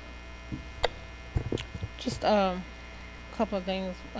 What Board Member Orville stated about the drop with our students. Superintendent, I don't know if you guys have looked at this, but what I have seen is, and even dealing with my own daughter, I'm going to ask a question. What type of training or services are we requiring, are we giving to our elementary school teachers as it relates to ACE, as it relates to other behavior issues? Because what I know is when our children enter school, especially our kindergartners, they can't tell you what the problem is. And I know a lot of times, unfortunately, our children are labeled with a disability or disorder, and they're placed on medication, which prevents our children from actually paying attention in class, which prevents our children from doing a lot of things. So what professional development or different things that are we giving to our elementary teachers so that they can understand symptoms of ACE, and how are we helping them or assisting them to deal with students who suffer from that ACE, instead of doing an IEP, diagnosing them with 3 or 4 disorders, putting them on medication, and then by the time they get in the 5th grade, we realize they can't read, but they're fully medicated. So what are we? Before she does, I just want to say for the listening public that ACE means Adverse Childhood Experiences. We get on the district a lot about using those acronyms. Yes. But Adverse childhood experiences. When we know there's something wrong with our child, but we really don't know how to tell the school that we believe there's something wrong with our child. Dr. McClendon, Dr. Bird, Dr. Griffith, can we speak to the training in that K through 2 continuum, specifically as it relates to adverse childhood experience?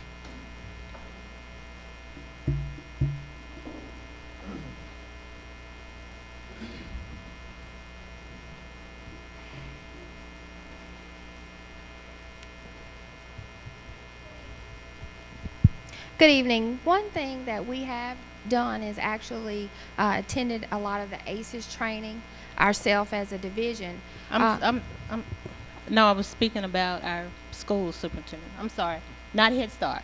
Our schools, kindergarten, 1st grade, 2nd grade, 3rd grade, 4th grade, 5th grade. That's what she's speaking to. Oh, I'm sorry. I thought she was with Head Start pre-K. So in the early childhood office, we do have a K-2 continuum. And so as a part of that particular group's work, we have been working with our family service workers as well as our parents in K-2 to share that information with parents as well as students. One thing that we have coming up on May 5th, we're going to have a transition conference for our parents. We'll be screening pre-K on that particular day, but we'll also invite all of our kindergarten, 1st and 2nd grade parents as well who would like to attend. And on that particular day, there'll be a workshop to talk about those traumatic instances and how they can have sort of a lifelong effect on children. Our planning, as we've learned more, is to develop more opportunities just like the one that's going to take place on May 5th, so that parents and teachers as well understand what some of those implications are, as well as what are some things that we can do to be proactive in helping our children. And so this will be May 5th where? It will be May 5th. The K-2 transition piece will be over at the early childhood office on 130 Flicker. The actual screening for pre-K students will be here in the board auditorium. So this information is shared with all of our elementary schools? We're waiting till 2 weeks before, and we'll be sharing flyers and information at each of our elementary schools, as well as with all of our community partner locations. What's in the ACE training? The actual ACES training, we'll be having a seminar on that particular day where we're giving some of that information and content we've learned. We'll have an actual session during that time where we'll talk to parents about that. So every school will be involved? Every school will be, the parents at every school will be invited to attend. Okay, so what about the educators? So we'll also be having a conference this particular summer. We call it a transition conference, where we have parents as well as our K-2 teachers, and we'll be doing some work and providing some additional information and learning surrounding that at the K-2 transition conference. Okay. And Superintendent, I would like more information about that, because I don't think that's really addressing I guess my question. Because if all of our teachers are not receiving this information or receiving this training, it's really not going to be effective to help the district as a whole. Mr. McCormick. Thank you, Chair. Go back to that very first slide.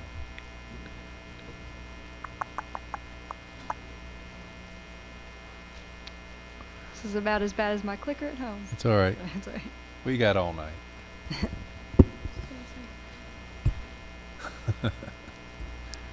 Well, while you're clicking, you know, it's the one where you're showing your KIPs, and the first one is 51% of the students were considered ready for kindergarten. But then you have 68% of the kindergarten students were enrolled in a pre-K.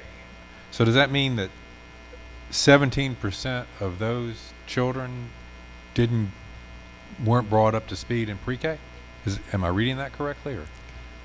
So some of that 17%, remember, we are a Head Start grantee, and so we have to offer opportunities for everyone in Shelby County to attend our agency. Some of those 17% children have actually moved out of our zone and are not attending maybe one of our schools here, so we've lost that particular data. Some of the schools we're registering currently, we have to register up to May 1st, so some of those children in that particular number may be children who haven't attended for only just a matter of weeks.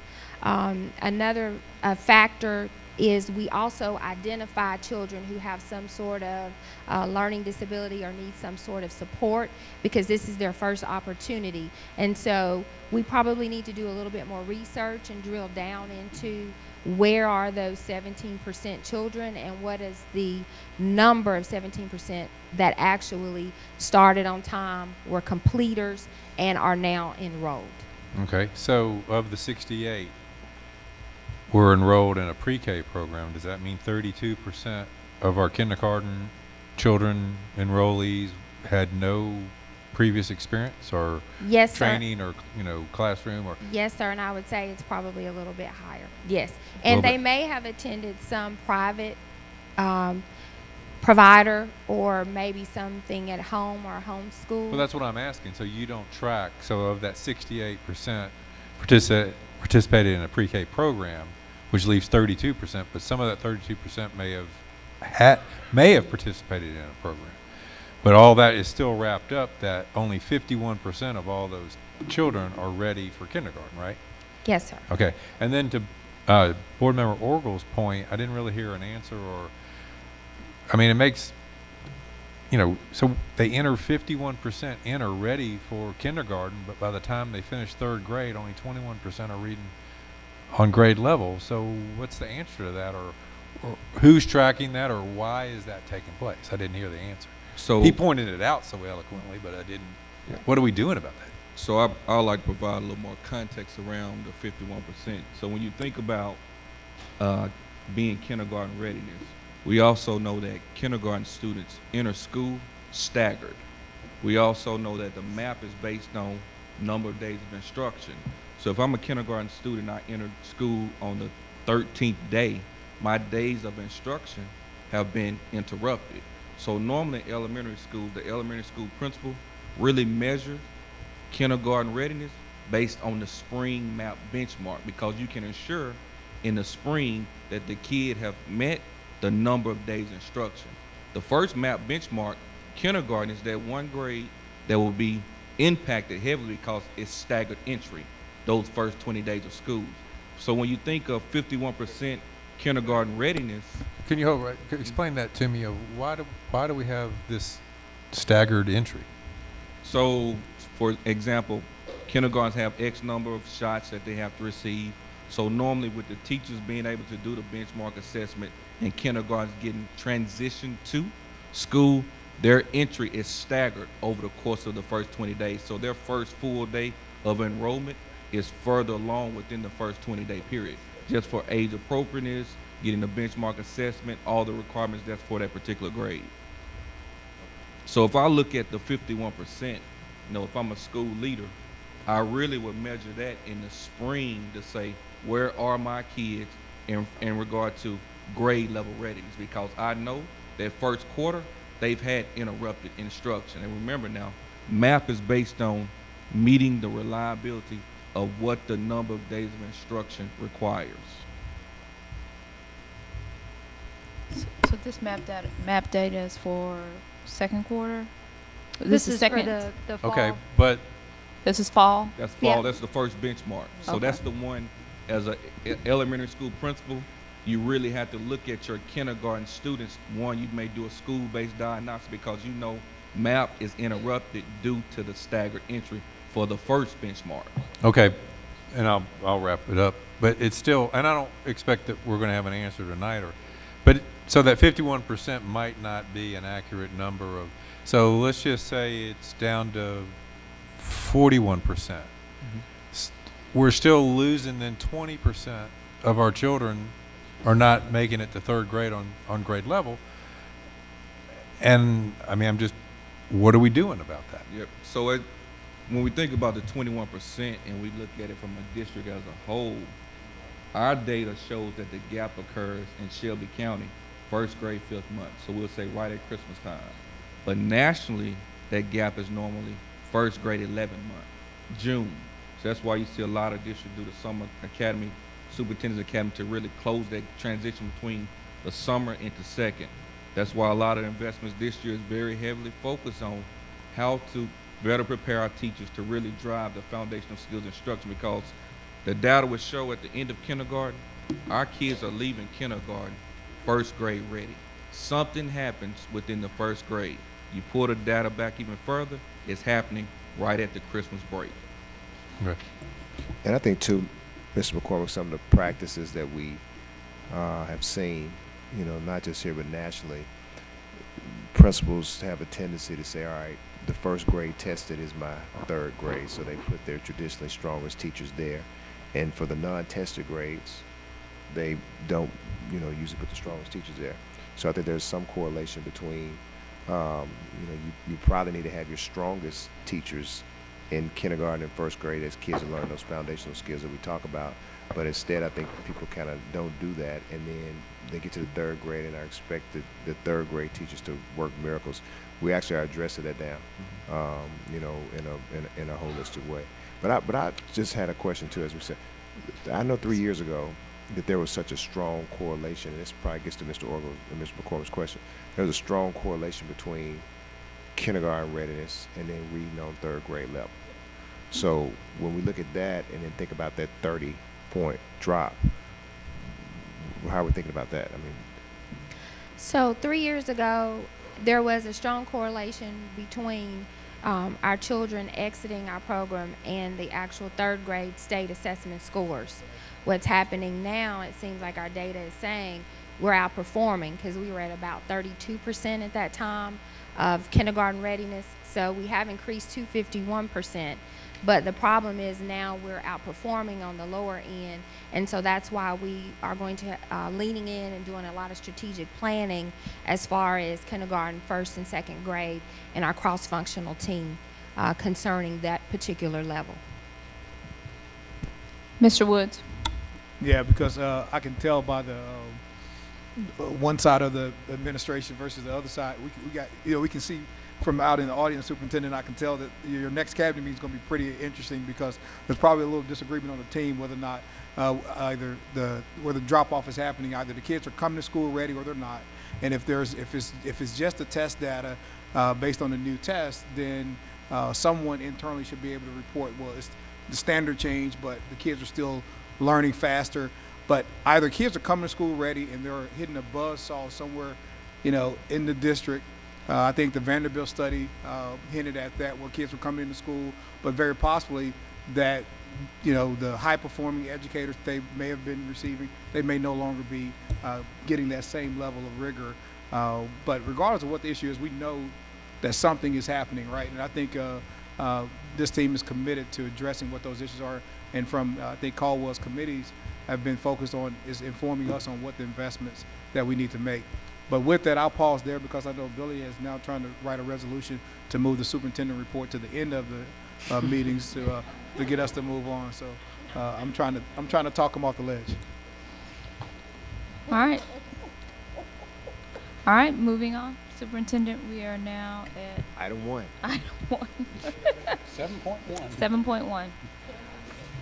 This, board members, is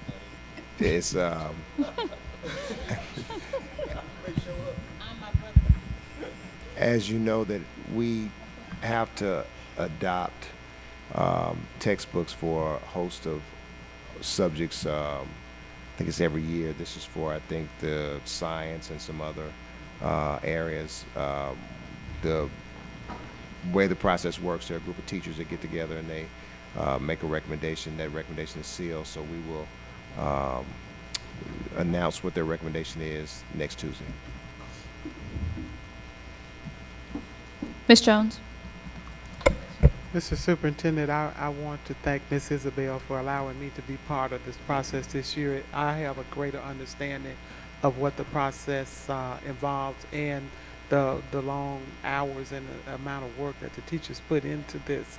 And I think that they feel proud that they're going to present us with a list of books, and I want us as a board to respect that list. And so when we make purchases, I don't think that we should substitute something for the book that they recommended.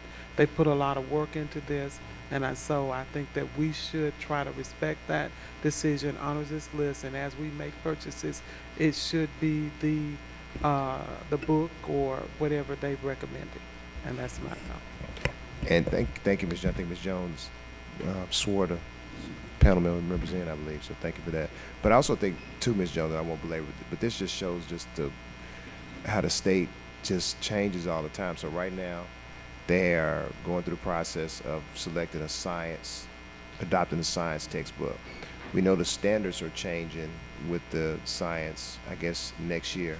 So Dr. Griffin and her team actually pushed really hard as an investment to say, can we buy science textbooks? But what we know from the Journey situation, we hate to buy a book and then we see that it's really not aligned to the standards. So it's just always a moving target. Saying nothing further, 7.2. Yeah, the second one is for actually a reduction in or amendment to the contract for campus school. As the board knows, we've had a long-standing contract with campus school for a long time, and we actually provided a lot of services. And so we were approached probably a year ago by the University of Memphis, and they asked us to reduce some of the services that we gave to the school and give them the cash as opposed to the services. So they actually asked for like a $600,000 reduction, and their argument was is that they were a charter school, they would be funded, they'd receive $600,000 more than we actually give them. And so we did an analysis, we reduced some of the services and then met them in the middle at about a $300,000 reduction.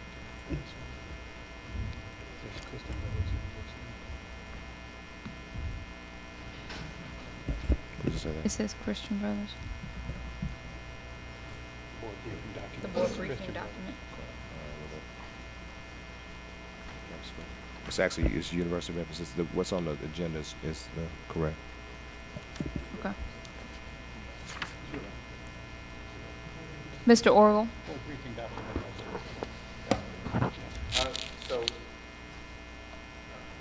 Superintendent, I want to applaud you for this because I think you made a save here, because I think campus school was well on its way to becoming a charter school, and you sat down with Dr. Rudd and others, I'm sure, and work this out. But sometimes there's a little give and take, and the good part of this is we take their great performance and we brag about it when we're talking about some of our very high performing schools, and they're consistently a high performer. And the take of it is they're going to get a little more subsidy for doing it. But I think over a 40-something year period, they've had a great track record, and we need more schools like that. But maybe one day we can get other universities to do similar things and adopt a school like they basically have, and use it as a training ground for their teachers. But I think it's a good program. I applaud you. Seeing no further lights, moving on to 7.3. 7.3, this is our River City partnership with the University of Memphis, where we essentially will be subsidizing tuition for 20 teachers, and once they complete the program, they'll get a master's degree and a certification in Eureka Math. Those students will then be the leads in their building. We're getting a lot of philanthropy support from this, the University of Memphis support for this, and we think it's a good program.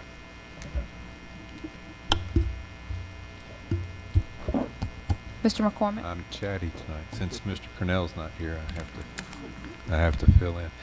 So a couple of questions. I think this is a great program. I am concerned. One, how would the teachers be selected, and then what is there any kind of tie-in that with the teachers who go through this and complete this?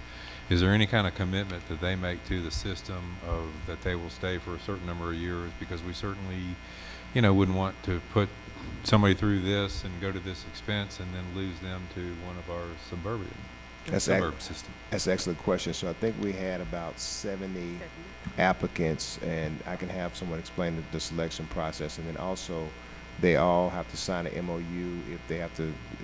It's proportional. If they leave within 3 years, they have to pay a portion of it back. That is correct. Good evening, board members. So as part of I think your first question was about the application process. There was a rubric. There was criteria that was also used to narrow it down from the 70 to 30 applicants that were actually interviewed to be a part of the new cohort. And there was also, for that particular interview selection, there was criteria for that as well. In regards to your question, as far as the commitment, there is a 3-year commitment that those teachers who participate in the program, they will have to remain in an instructional position or with the district for 3 years at the conclusion of the program. Mr. Caldwell. Thank you. So, Superintendent, hearing you say that there were 70 applicants, and what we have discussed is about possibly seeing if we could convince the county to commission to put some money into this program. It would seem that's already proven that if they had more money, they could turn out more teachers. So, I think that would be a good thing to advocate for when we try to get some funding. Agreed. Thank you. 7.5. I think 7.4. I'm sorry, 7.4. Continued support from TNTP, supporting the academic department. Just for some context, the Gates Foundation, which we have completed the grant, paid for this through up until now, and so we're just trying to get through the end of June with the contract. 7.4, curriculum associates. Yeah, we pulled that because we actually voted on it last time. Thank you. These next few, I guess, learn zillion is 7.6. I think that we did an academic review meeting, and the team went over. This is essentially the platform for high school, so that our high school schools can access the online curriculum. 7.7, Power School registration. That is for to continue our subscription so that our schools can continue to register online. Speaking of which, I think we're up to about 30. I think we're up to about 32,000 students who've already registered. We're about 7,500 ahead of where we were last year. So that's good progress. We hope to have 100% of people registered before we leave for the end of the year. It's part of the accountability for board members that all their children are already registered for school. Yes? No? All right. Ms. Love. I do want to give a shout out to whoever came up with the idea of having the principals send home personalized letters, letting me know that I have not registered my child for school yet, and that I need to get it done. Don't tell on yourself, Ms. Love. I think that was good because it was personalized and it was addressed to me. So I will take care of it tonight. But I think it was good. It was good. I received a personalized letter too. Oh man, Ms. Love and the superintendent. Yes. Wow. Well, I'm gonna say that Peyton is registered. We've been registered for a while now. No, I did not. The free gene day was easier. They just gave us a free gene day and it was done. Dr. Ray, I want you to verify that we've been registered for about a month. I want you to pull our records. Ms. Caldwell. Absolutely. I was just going to say, I heard they sent all the parents their notice about registration at Board Member Love's school 2 weeks before they sent hers. Shay. 7.8. I think this was going over the academic review committee too. This is for this is our I-Ready, which is our math intervention. It's the analog to the Achieve 3000, which is the RLA intervention. 7.9, teaching lab.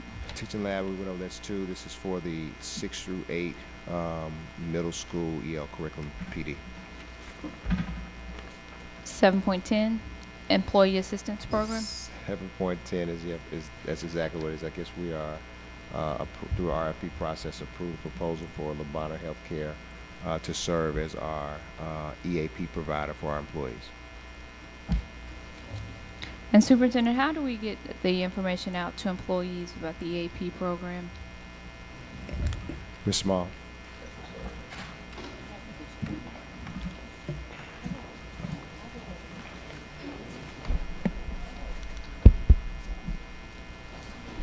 Good evening. We do communicate annually through open enrollment. We also communicate through SCS weekly, monthly newsletters, as well as postcards and direct mailings to employees' homes. We also invite them to attend any benefit fairs that we have.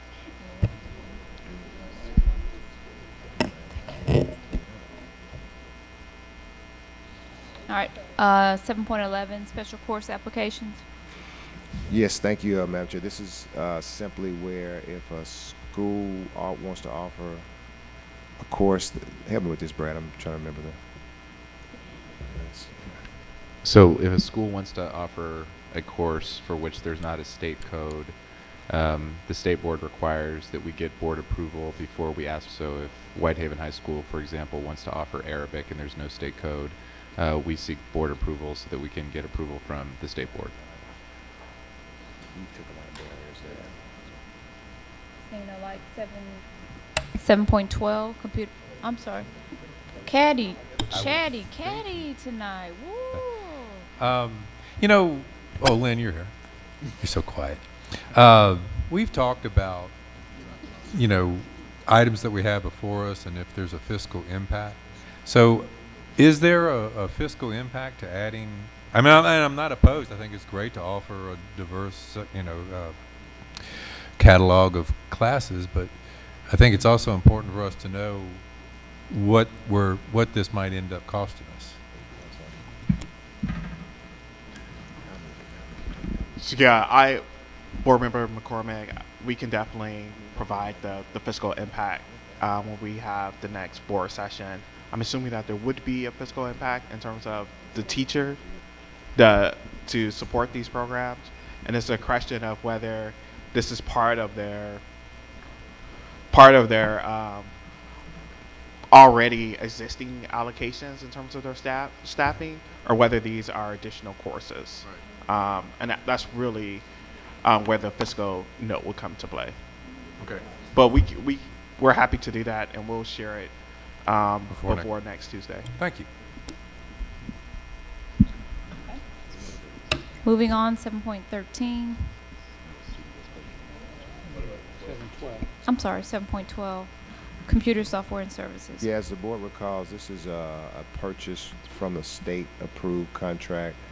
We talked about it last month. There was some concern regarding some legal issues that we believe we have resolved.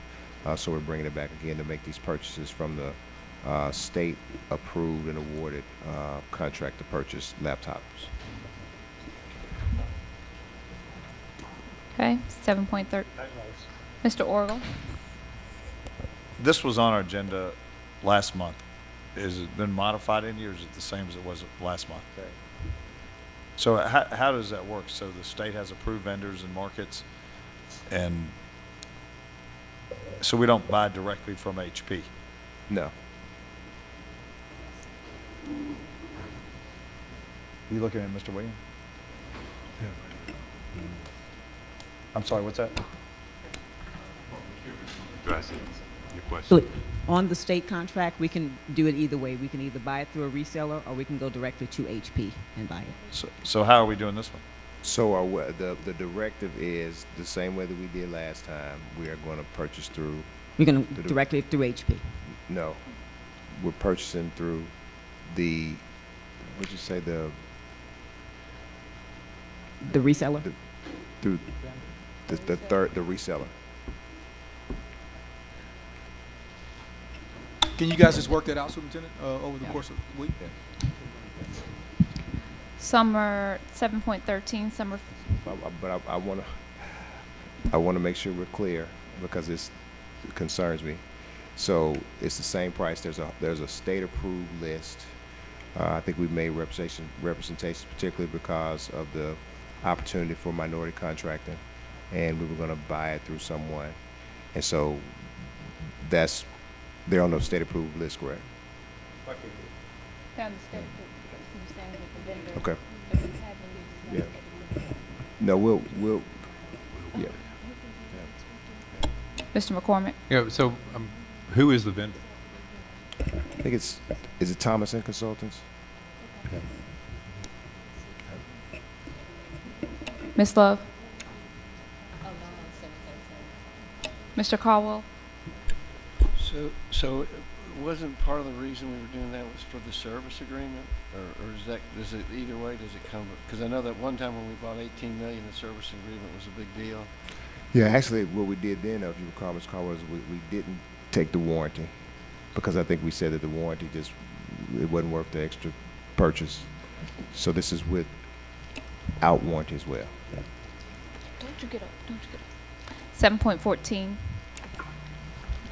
7.13. This is for our summer feeding, commercial foods. We do a fair amount of summer feeding over the summer, and it's for $535,000.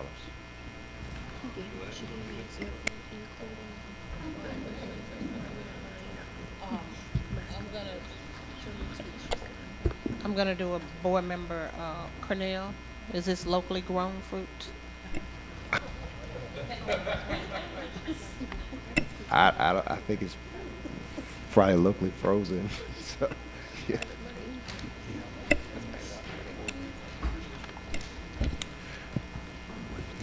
Seven. The next one is 7.15.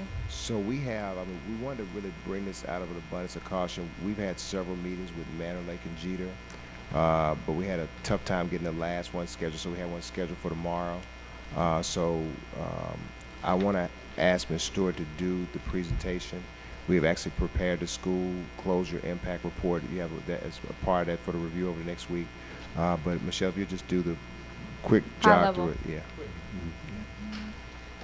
Because we have had several meetings about this, and it's just for context for people that we've had a meeting at Manor Lake. We've had several meetings throughout the empowerment zone that actually Ms. Bibbs and I co-hosted, so very high level. We've already gotten a lot of feedback from parents. And I believe you've seen the content of most of these. slides, so I will go quickly through it. If the Speak clicker, closer to the mic. if the clicker will go, there we go. So the first slide is the list of schools that are in the E-zone, and of course the Manor Lake and Jeter are both in the E-zone. Poor condition building at Manor Lake, if you remember, an FCI, Facility Condition Index, over 20 is poor, so Manor Lake hits that. Jeter's in good condition. Both schools are currently low performing, and both schools are low enrolled and underutilized, with utilization at Manor Lake of 58% and Jeter at 42%. This is a snapshot of 5-year enrollment. They've both been declining for the past 10 years, but you'll see here decline over the past 5 years. There was a little blip up at Manor Lake simply because we rezoned some students from Fairleigh in 16-17. This is the green zone is the current Manor Lake zone. The green outline zone is the current Jeter zone. All students in Manor Lake right now, their feeder pattern is to go directly to Jeter, so that will not change. And all students outside of the 1.5 mile responsibility zone will be offered transportation.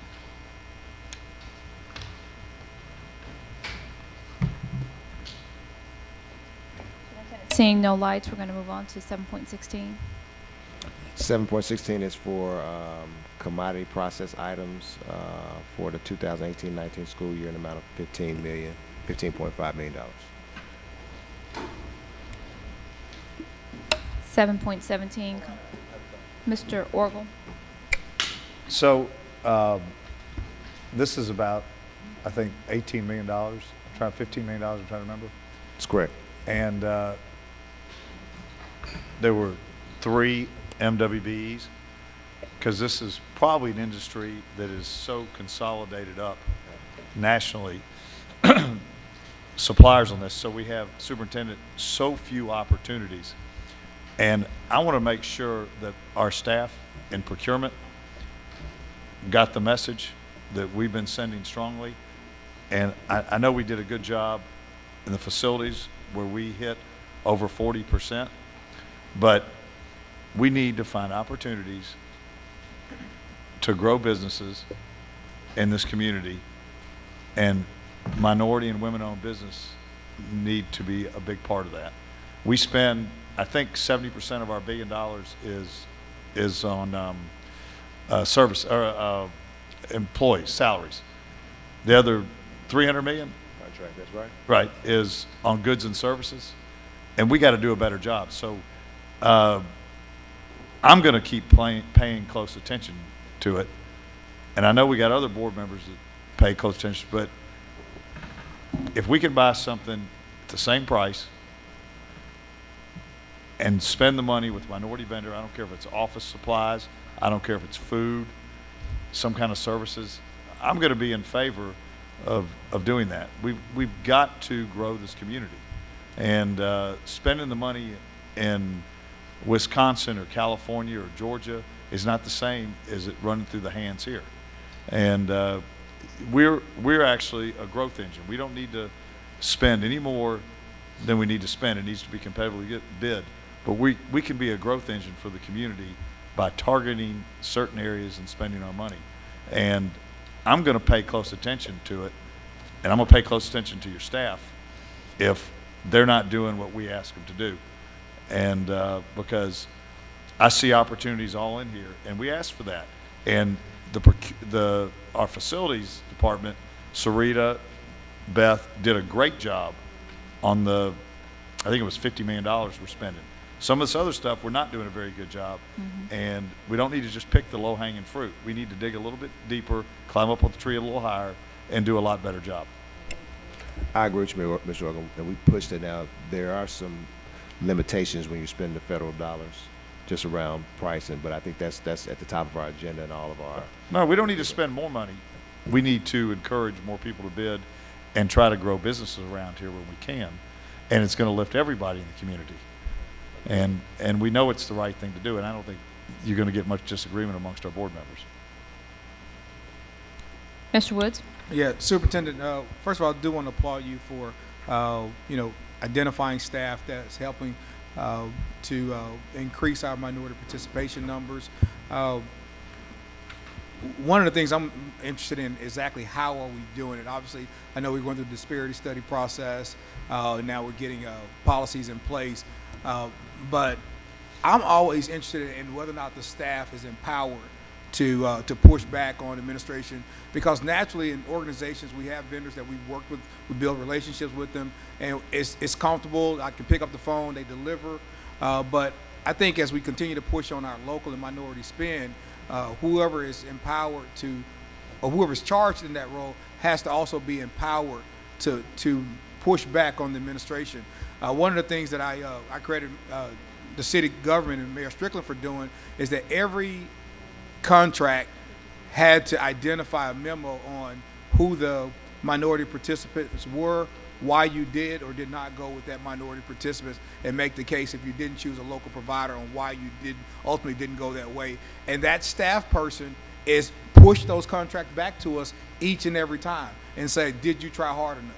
And it worked. It impacted my performance numbers, because I knew there was somebody internally that would make sure that that contract never made it to the mayor's desk if I did not seek out minority and local providers. So I just want to make sure that whoever you're paying to do that is empowered to do that, to do so, because if not, then they're just a placeholder. But I like the food. 7.17. This is a contract for HVAC replacement at Ida B. Wells in the amount of, Yeah, this was approved, but there's a change in the contract. yeah, I guess it's for the additional explanation. yeah, for the contingency. Chiller. Yeah, yeah. For the new chiller. Mr. Okay. Did you have any? Was that? Was it? Oh, maybe that was just from the other. Okay. Thank you, Kevin. 7.18, water-based sprinkler systems. That's exactly what it's for, Madam Chair. $174,000. Okay, 7.19, the April budget amendment. That's what is, Mr. Johnson, you mind hitting the highlights of the budget amendment? Good evening, board members. This is our last budget amendment for FY 18-19. This will be reflected in our overall budget for the year in our audit. So this is our final budget. There's 3 functions that have changed: our general fund, our special revenue fund, and our federal program fund.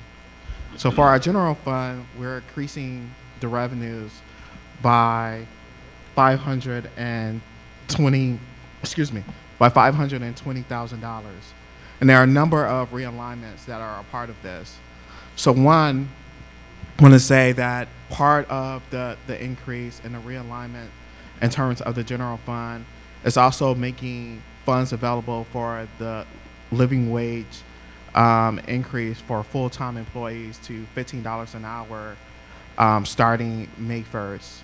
Also, we're providing reallocating dollars towards security cameras, about 3.6. And there's a briefing document that highlights the schools that will receive those new cameras. It's not public, but we did want to share it. Along with that, there's funds for iReady that just got approved. We're also allocating $500,000 for athletics, for additional locker rooms, equipment, uniforms as well. There's $600,000 to replace vehicles for our facilities team, about 19. The same, there's a number of schools that we're replacing fire alarm systems to, and school intercoms as well. And then we're also supporting the development and implementation of the Minority and Women Business Enterprise Program as well, to really take forth the recommendation from the disparity study. The non-federal special revenue fund, that fund is a realignment, and there's a decrease of about 2.3 million. And then our federal funds as well, there's a slight increase of $260,000 in our federal program budget. That's the highlight of the budget amendment. Seeing no questions, moving on to 7.20. 720. So for 720 is a resolution related to our capital improvement plan budget as well. So our capital improvement budget stood at $95 million, 94.7 to be exact. We are realigning our budget, and we're to $76.6 million for FY 2017. And the implications of working with the business ops teams, there's two implications that are worth noting to this. One, working with the business operations team and facilities, Sarita and Chief Phelan, about $76 million will be spent in terms of capital projects by June 30th, is what they're projecting. Along with that, which the implications of that is $18 million of projects that will not be completed will roll over to the next fiscal year in 2018-19. So you'll see as part of the FY 18-19 budget for capital, there'll be a remaining amount of about $18.1 million.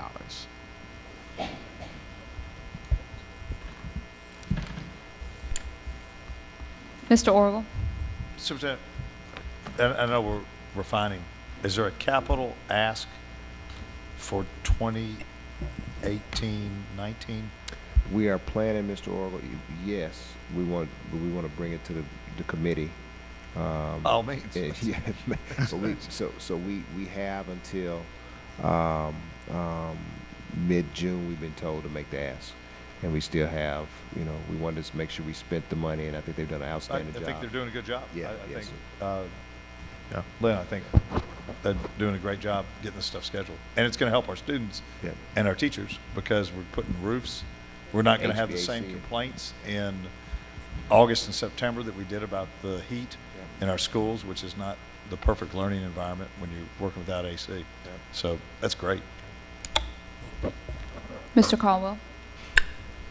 So I wanted to echo Chief Johnson's remarks because I think that was the whole purpose of outsourcing and the creative outside the box thinking that Chief Phelan did, and so that's what allowed us to keep that money because we had to have a certain percentage spent or they were going to claw it back. Is that correct? That's correct. Okay. All right. So job well done. Mr. Woods. Thank you, Madam Chair. Superintendent, if you haven't noticed that these 3 hours are often reserved to beat up on you and your administration, but I would be mostly just you, though, Superintendent. But I would be remiss not to applaud you and your team when it comes to where we are financially as this district. Often it's yeah, absolutely.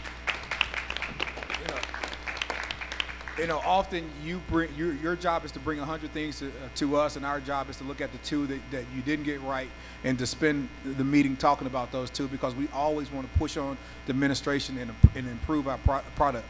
But ultimately, when you look at us inheriting a district that was $30–40 million a year, we're looking at, I remember when I first considered being on the school board, I'm watching you all on TV talk about whether or not you decided whether or not you're going to open school or not. And now the fact that where we are financially, you raising the bar on $15 an hour wages and asking us what new investments we want to be making as a team, I think our board colleagues should be applauded. But the folks out in that audience who don't ask for a lot of credit, just do the work each and every day, should be commended for that work. At least you got a good hire out of Lynn. So I just applaud the entire team for what you do, particularly along the financial line. So I just want to mention that. Thank you. Ditto. 7.21. proposed budget I heard discussion. that, Mr. Woods. Yeah. What's it, 7.21? The proposed budget discussion. Oh, yeah, this is the proposed budget discussion. I'm gonna ask Mr. Johnson just do a brief overview. I know the board wanted.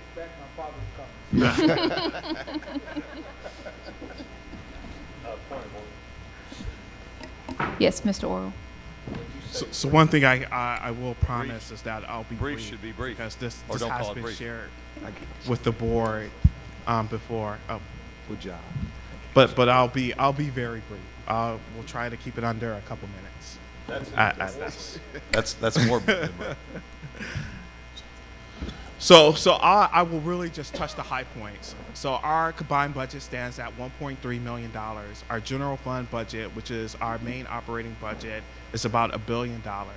We've done a number of community engagement, and we're going to continue that process in May in partnership with the board, really going out to the communities and having those discussions around budget.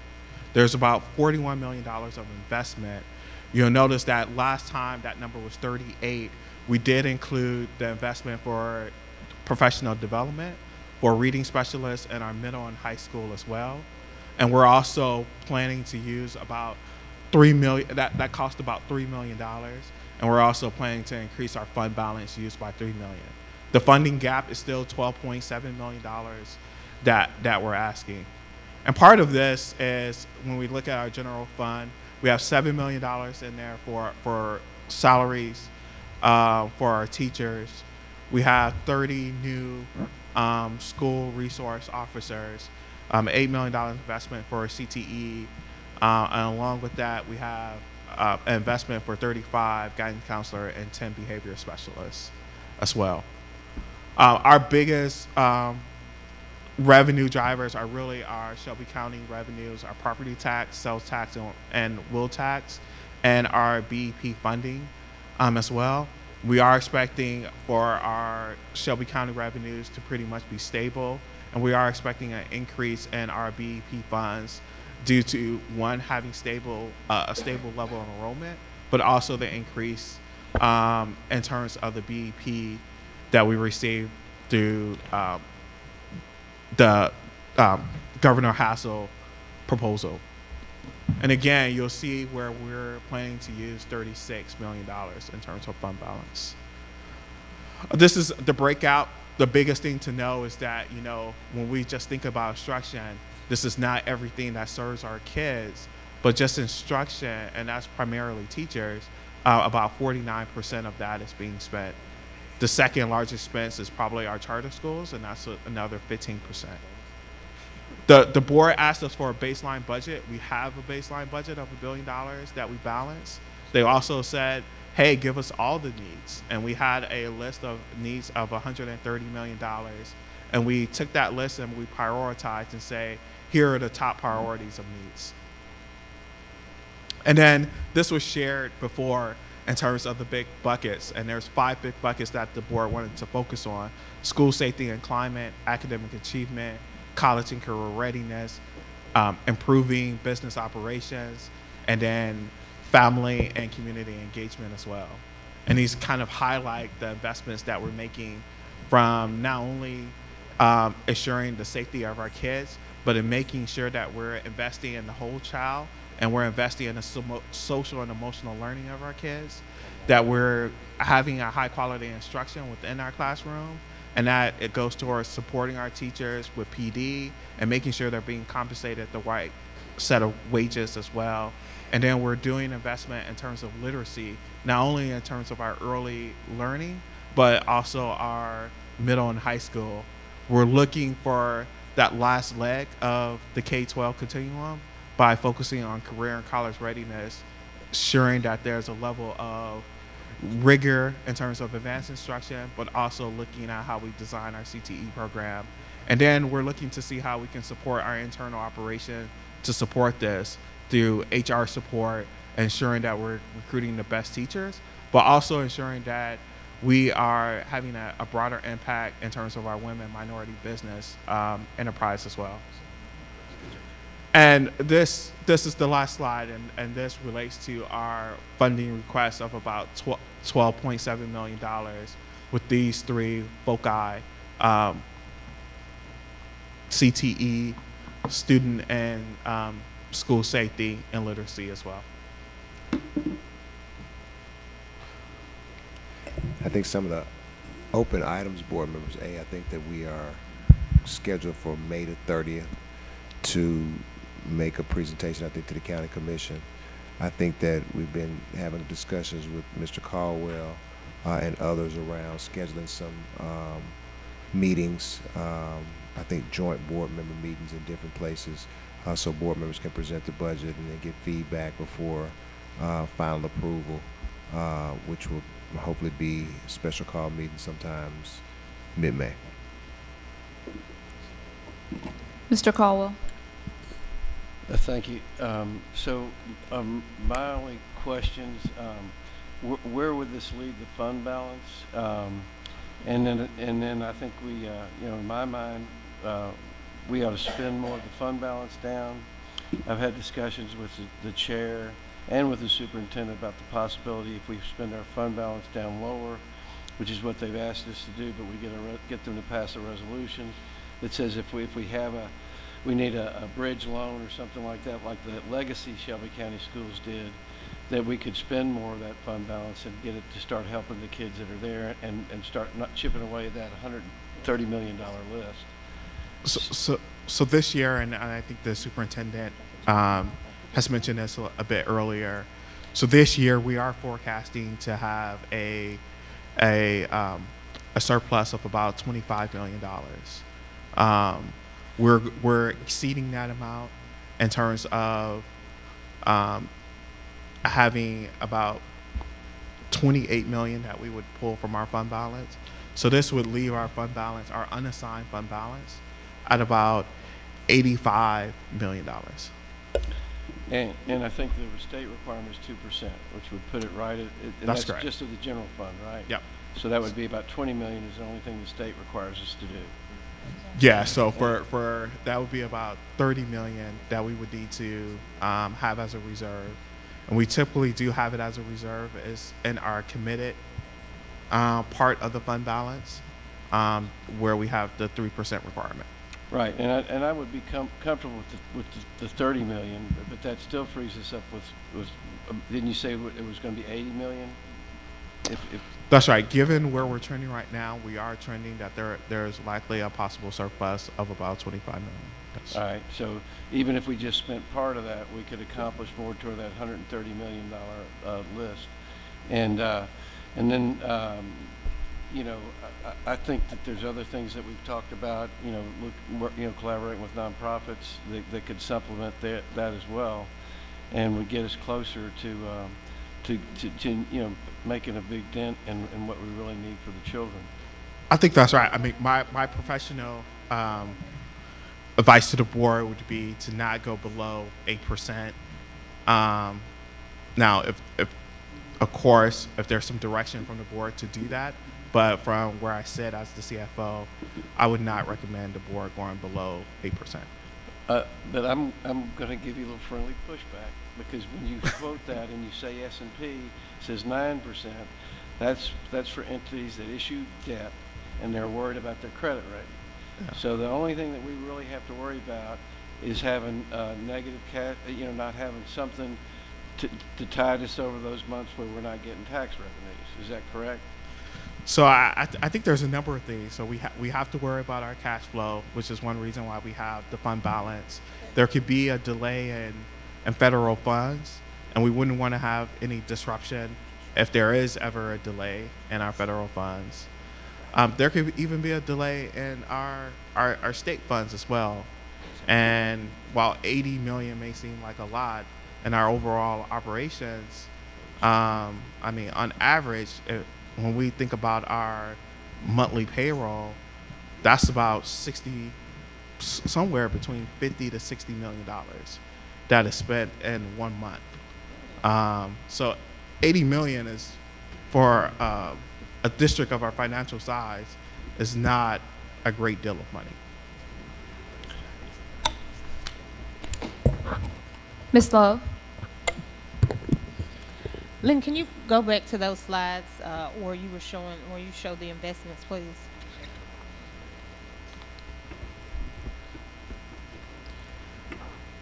Okay, so as it relates to investments, I want to push on where is the community engagement investment, because I don't see that anywhere up there, and we know that in order to make sure our parents are choosing Shelby County schools and that our parents know that they have a voice and that we care about their children, that department needs resources. So, yeah, where is it? So Board Member Love, I would say that this is not big, so we're still open to any recommendations that you have. And what I'm going to do is make sure that I get with Dr. Ray and Dr. Griffin in terms of what does that support look like with the blessing of the superintendent. Now, we did highlight some of it, so we will have parent engagement specialists. We will make an investment in terms of community-based reading intervention, where we have community partners, community in schools. But is there more that we can do? Are we open to more ideas? I would say yes. Well, I'm a little concerned, Lynn, that we didn't even see that this was a priority. And when I say we, superintendent, us, Lynn. Like I'm a little concerned that we didn't see this as a priority to include in there. And also when we talk about the behavioral specialist and the family engagement specialist, what department is that in? So the behavior specialist is part of student support. And that's what was the other? Where? Who has that? Chief Darling and Dr. Richmond.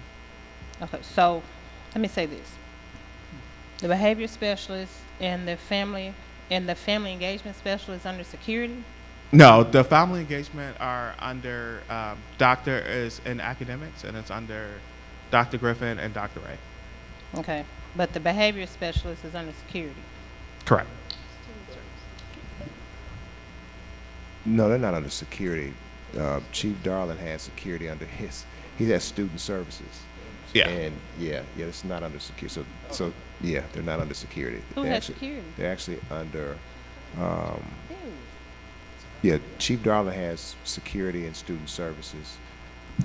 Carolyn Jackson, who's out there, reports to Chief under security. Dr. Richmond has the school services piece of it, and the behavioral specialist, if I'm not mistaken, Dr. Richmond would report to Dr. Richmond. Yeah. Okay. So let me ask you this. If a principal has an issue, who do they call? Dealing with a behavior issue, who do they call? It depends on the behavior issue, Board Member Love. So if there's something dealing with an expulsion or how to apply the student code of conduct, they would call Dr. Hargrave's office, and that department reports to Dr. Ray. It's the SEED office now. If there's anything dealing with the adaptive work around PBIS, school-wide discipline plans, anything dealing with behavior and mental health issues of students, they would call either myself or someone on my staff. Okay, but you two are under two totally different departments? Correct. Okay. So, Superintendent, that's kind of my issue, because we have different departments, and this is not an attack on Dr. Ray's department, Chief Darling, Dr. Richmond. We have too many departments that are specializing in pretty much the same thing. And so how is that training being done? Because I actually reached out to some principals, and not just in my district, and I asked them, who do you contact? And a majority of them said they contact Ms. Hargrave as it relates to certain things. But then this goes back to what the behavior specialist and the family engagement specialist, it goes back to the training. And it goes back to what their job description actually is. And then it goes back to the services that are being provided to the children. Because I guarantee you you could ask 4 or 5 different specialists, and they're going to tell you something different because they're all under somebody differently. And I think that we need to really look at that, because even our family engagement specialists in the schools, they answer to the principal, correct? That's great. So what training are all of our family engagement specialists receiving, and what department do they actually need to be under? I think that that's something we need to look at. But I'm very disappointed that parent and community engagement was not considered a strategic investment priority. And I know, Lynn, you said you're a man of your word. I know you are. So I know you'll probably send me something before the end of the week. But I think that when we talk about parents and we talk about community engagement, that is a big issue. And I just think that should have been on there. Well, I know it should have been on there. Board Member Love, I apologize because I probably made a very weak attempt. I did try to highlight the community engagement, but we can do a better job at that. Yeah, and we'll make sure too, Ms. Love. I don't want the headline to be we're not investing in community engagement. So I think we'll make sure we just lay out all of there were investments last year that we could decide to continue. And then there are different things that's just kind of the highlights of, you know, the big buckets of stuff. So we'll make sure we lay out everything. I mean, it's probably millions of dollars in investments in terms of community engagement. Mr. Woods. Thanks, Superintendent. That was my interpretation, that this represents new investments, new priorities. So if you made an investment last year, it may not be reflective on this list that Lynn was trying to reflect here, but it doesn't mean that those items are no longer priorities or no longer important. It just means that those are not additional investments that we're making this year. And I pause on any investment that isn't laid out before the board on how those dollars are going to be implemented. So I think we can all come up with ideas of where dollars should be spent, but without having a strategy on how it's going to be properly implemented, I want to hit the pause button there. And so I know Stephanie will likely reply to that statement. So I just want to again, and that meeting didn't lead to a vote. So I just want to make sure that in those meetings, an implementation plan is laid out before we say, much to what Caldwell indicated around CTE. We've had a lot of meetings, but short of a proper implementation, we just want to say, hey, wait a minute before we say yes to that investment. But the point I want to make is on 225 youth internship, that meeting that I may have missed, that we talk about where those dollars going to. Are those staff people, or are those dollars primarily in the youth that's going to be working? To the youth. They're going to students. So how many students are we talking about? I believe 150. All right, and is a reason that we stopped, so between 150 and 250, is it a reason that we stopped at that number? Because we got 130,000 students in our school district. No, so do we have the capacity to do more if there's demand for our kids? Yeah. Absolutely. Yeah, so I just think as we talk about preparing our kids for work, Board Member Love's point about making sure they have customer service experience, business skills, and that often can happen in the classroom, but much of that often happens by looking at people like you, being able to work around people like you, could yield huge return for our young students. So I would just ask you guys to look at that number and say, did we go big, did we go bold? Okay.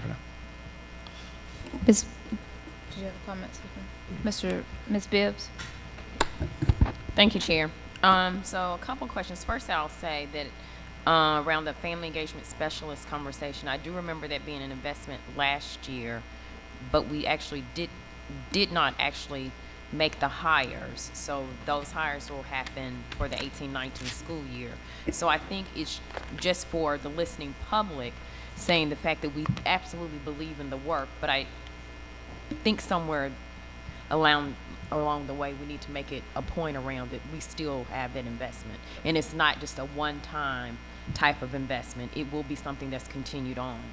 To the training aspect of it, going to implementation, I think last year we had the conversation around APTT, and we were trying to figure out how can we make use of that training, and will the family engagement specialists be able to do that training? It was a long, robust conversation, so I really don't want to bring that back up. But I just want to say to Dr. Ray, I think we really kind of need what's our plan regarding training, to Ms. Love's point around what's the training aspect for them so that they can be prepared when they go in those school buildings versus it being saying, hey, we're kind of free for all. We're just going to do whatever the principal tells us to do. And that's not really why we're making the investment. So just that point. ACT prep. I did not get a chance to ask this in budget meeting, but I think for the $250,000, tell me a little bit more around why that number was selected, and with that amount of dollars, how many students really will be impacted by that? Will it be for all high schools? Are we only doing a couple schools? You know, is that really the amount of money we need to spend on that? Should it be more? Are we partnering with people? Just tell me what that looks like. Yeah, I will be somewhat general, board member Bibbs, and hopefully I can get back with more information in terms of detail. So this year we did partner. I believe, don't let me say, but we did have let me just say, we had a partner this year. We did serve a number of schools, high schools, I believe about 3 to 4 high schools. I think the ideal scenario is to serve all of our high schools. Okay. There's even been some discussions in terms of whether this could also be used to serve our middle school children as well as they're planning for the plan or explore ACT tests as well. And I ask those questions because, Superintendent, I really envision us being able to have ACT prep classes for all of our high schoolers and starting in 9th grade, not something that we wait and say, oh, everybody's supposed to take it, you know, in 11th grade. It needs to start in 9th grade. And if every student can be touched, then I really want to know what that investment looks like.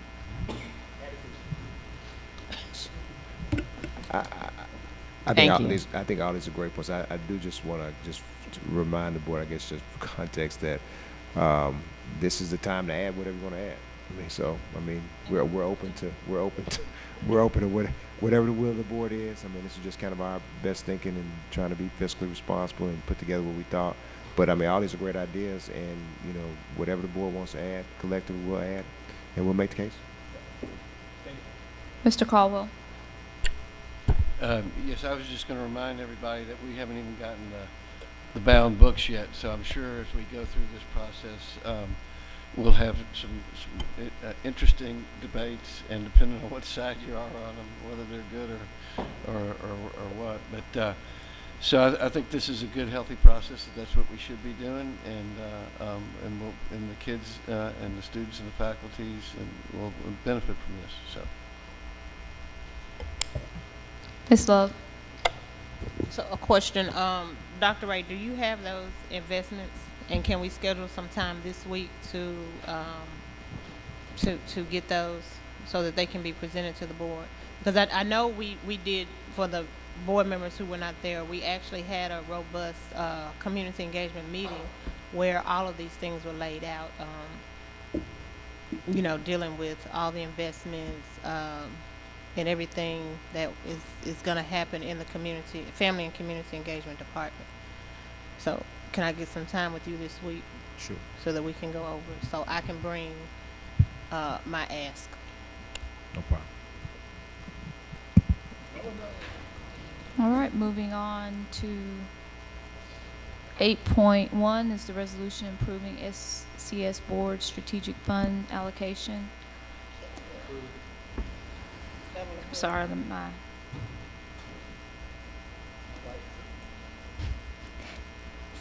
seeing no lights. Moving on. My computer logged out. I had to. Just one moment. Ms. Love. So for board members that have remaining funds, I want you to remember that these funds need to be allocated by next month, right, Lynn? And if you need help, I have no problem helping you out to make sure that we do what needs to be done. I think we said that the May board meeting would be the last meeting to make sure that the funds are encumbered by the end of June 30th. So yes, May will be the last. And Stephanie's been calling your principals, telling them you have money, so just so you know, it's happening. Mr. Woods. Ms. Jones. 8.2, I'm sorry. This is amending one of the things on school funds that's already allocated. Okay, this is just amended language for school funds for a previous, so, yeah, want me to keep it moving. 8.3 APW agency, and this is for community engagement. I think it's recruitment and community block parties for student recruitment. Seeing no lights, 8.4 Shelby County Schools documentary.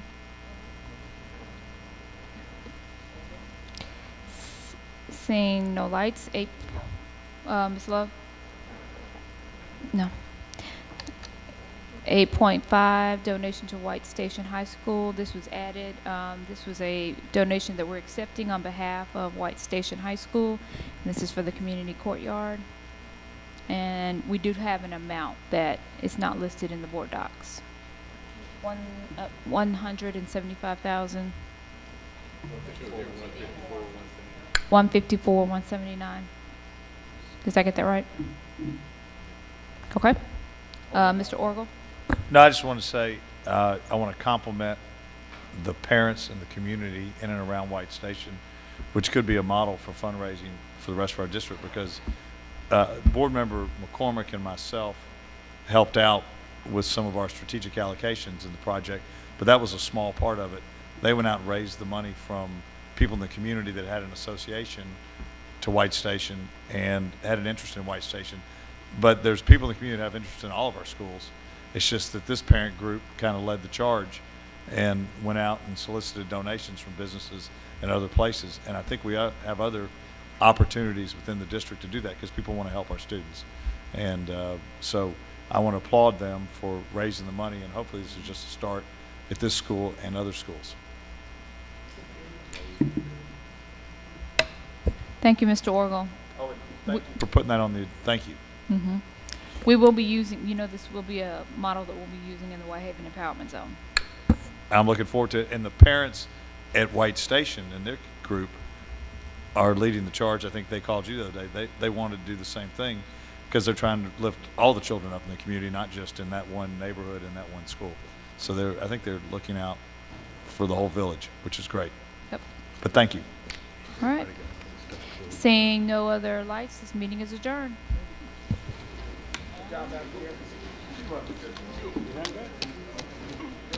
Yeah.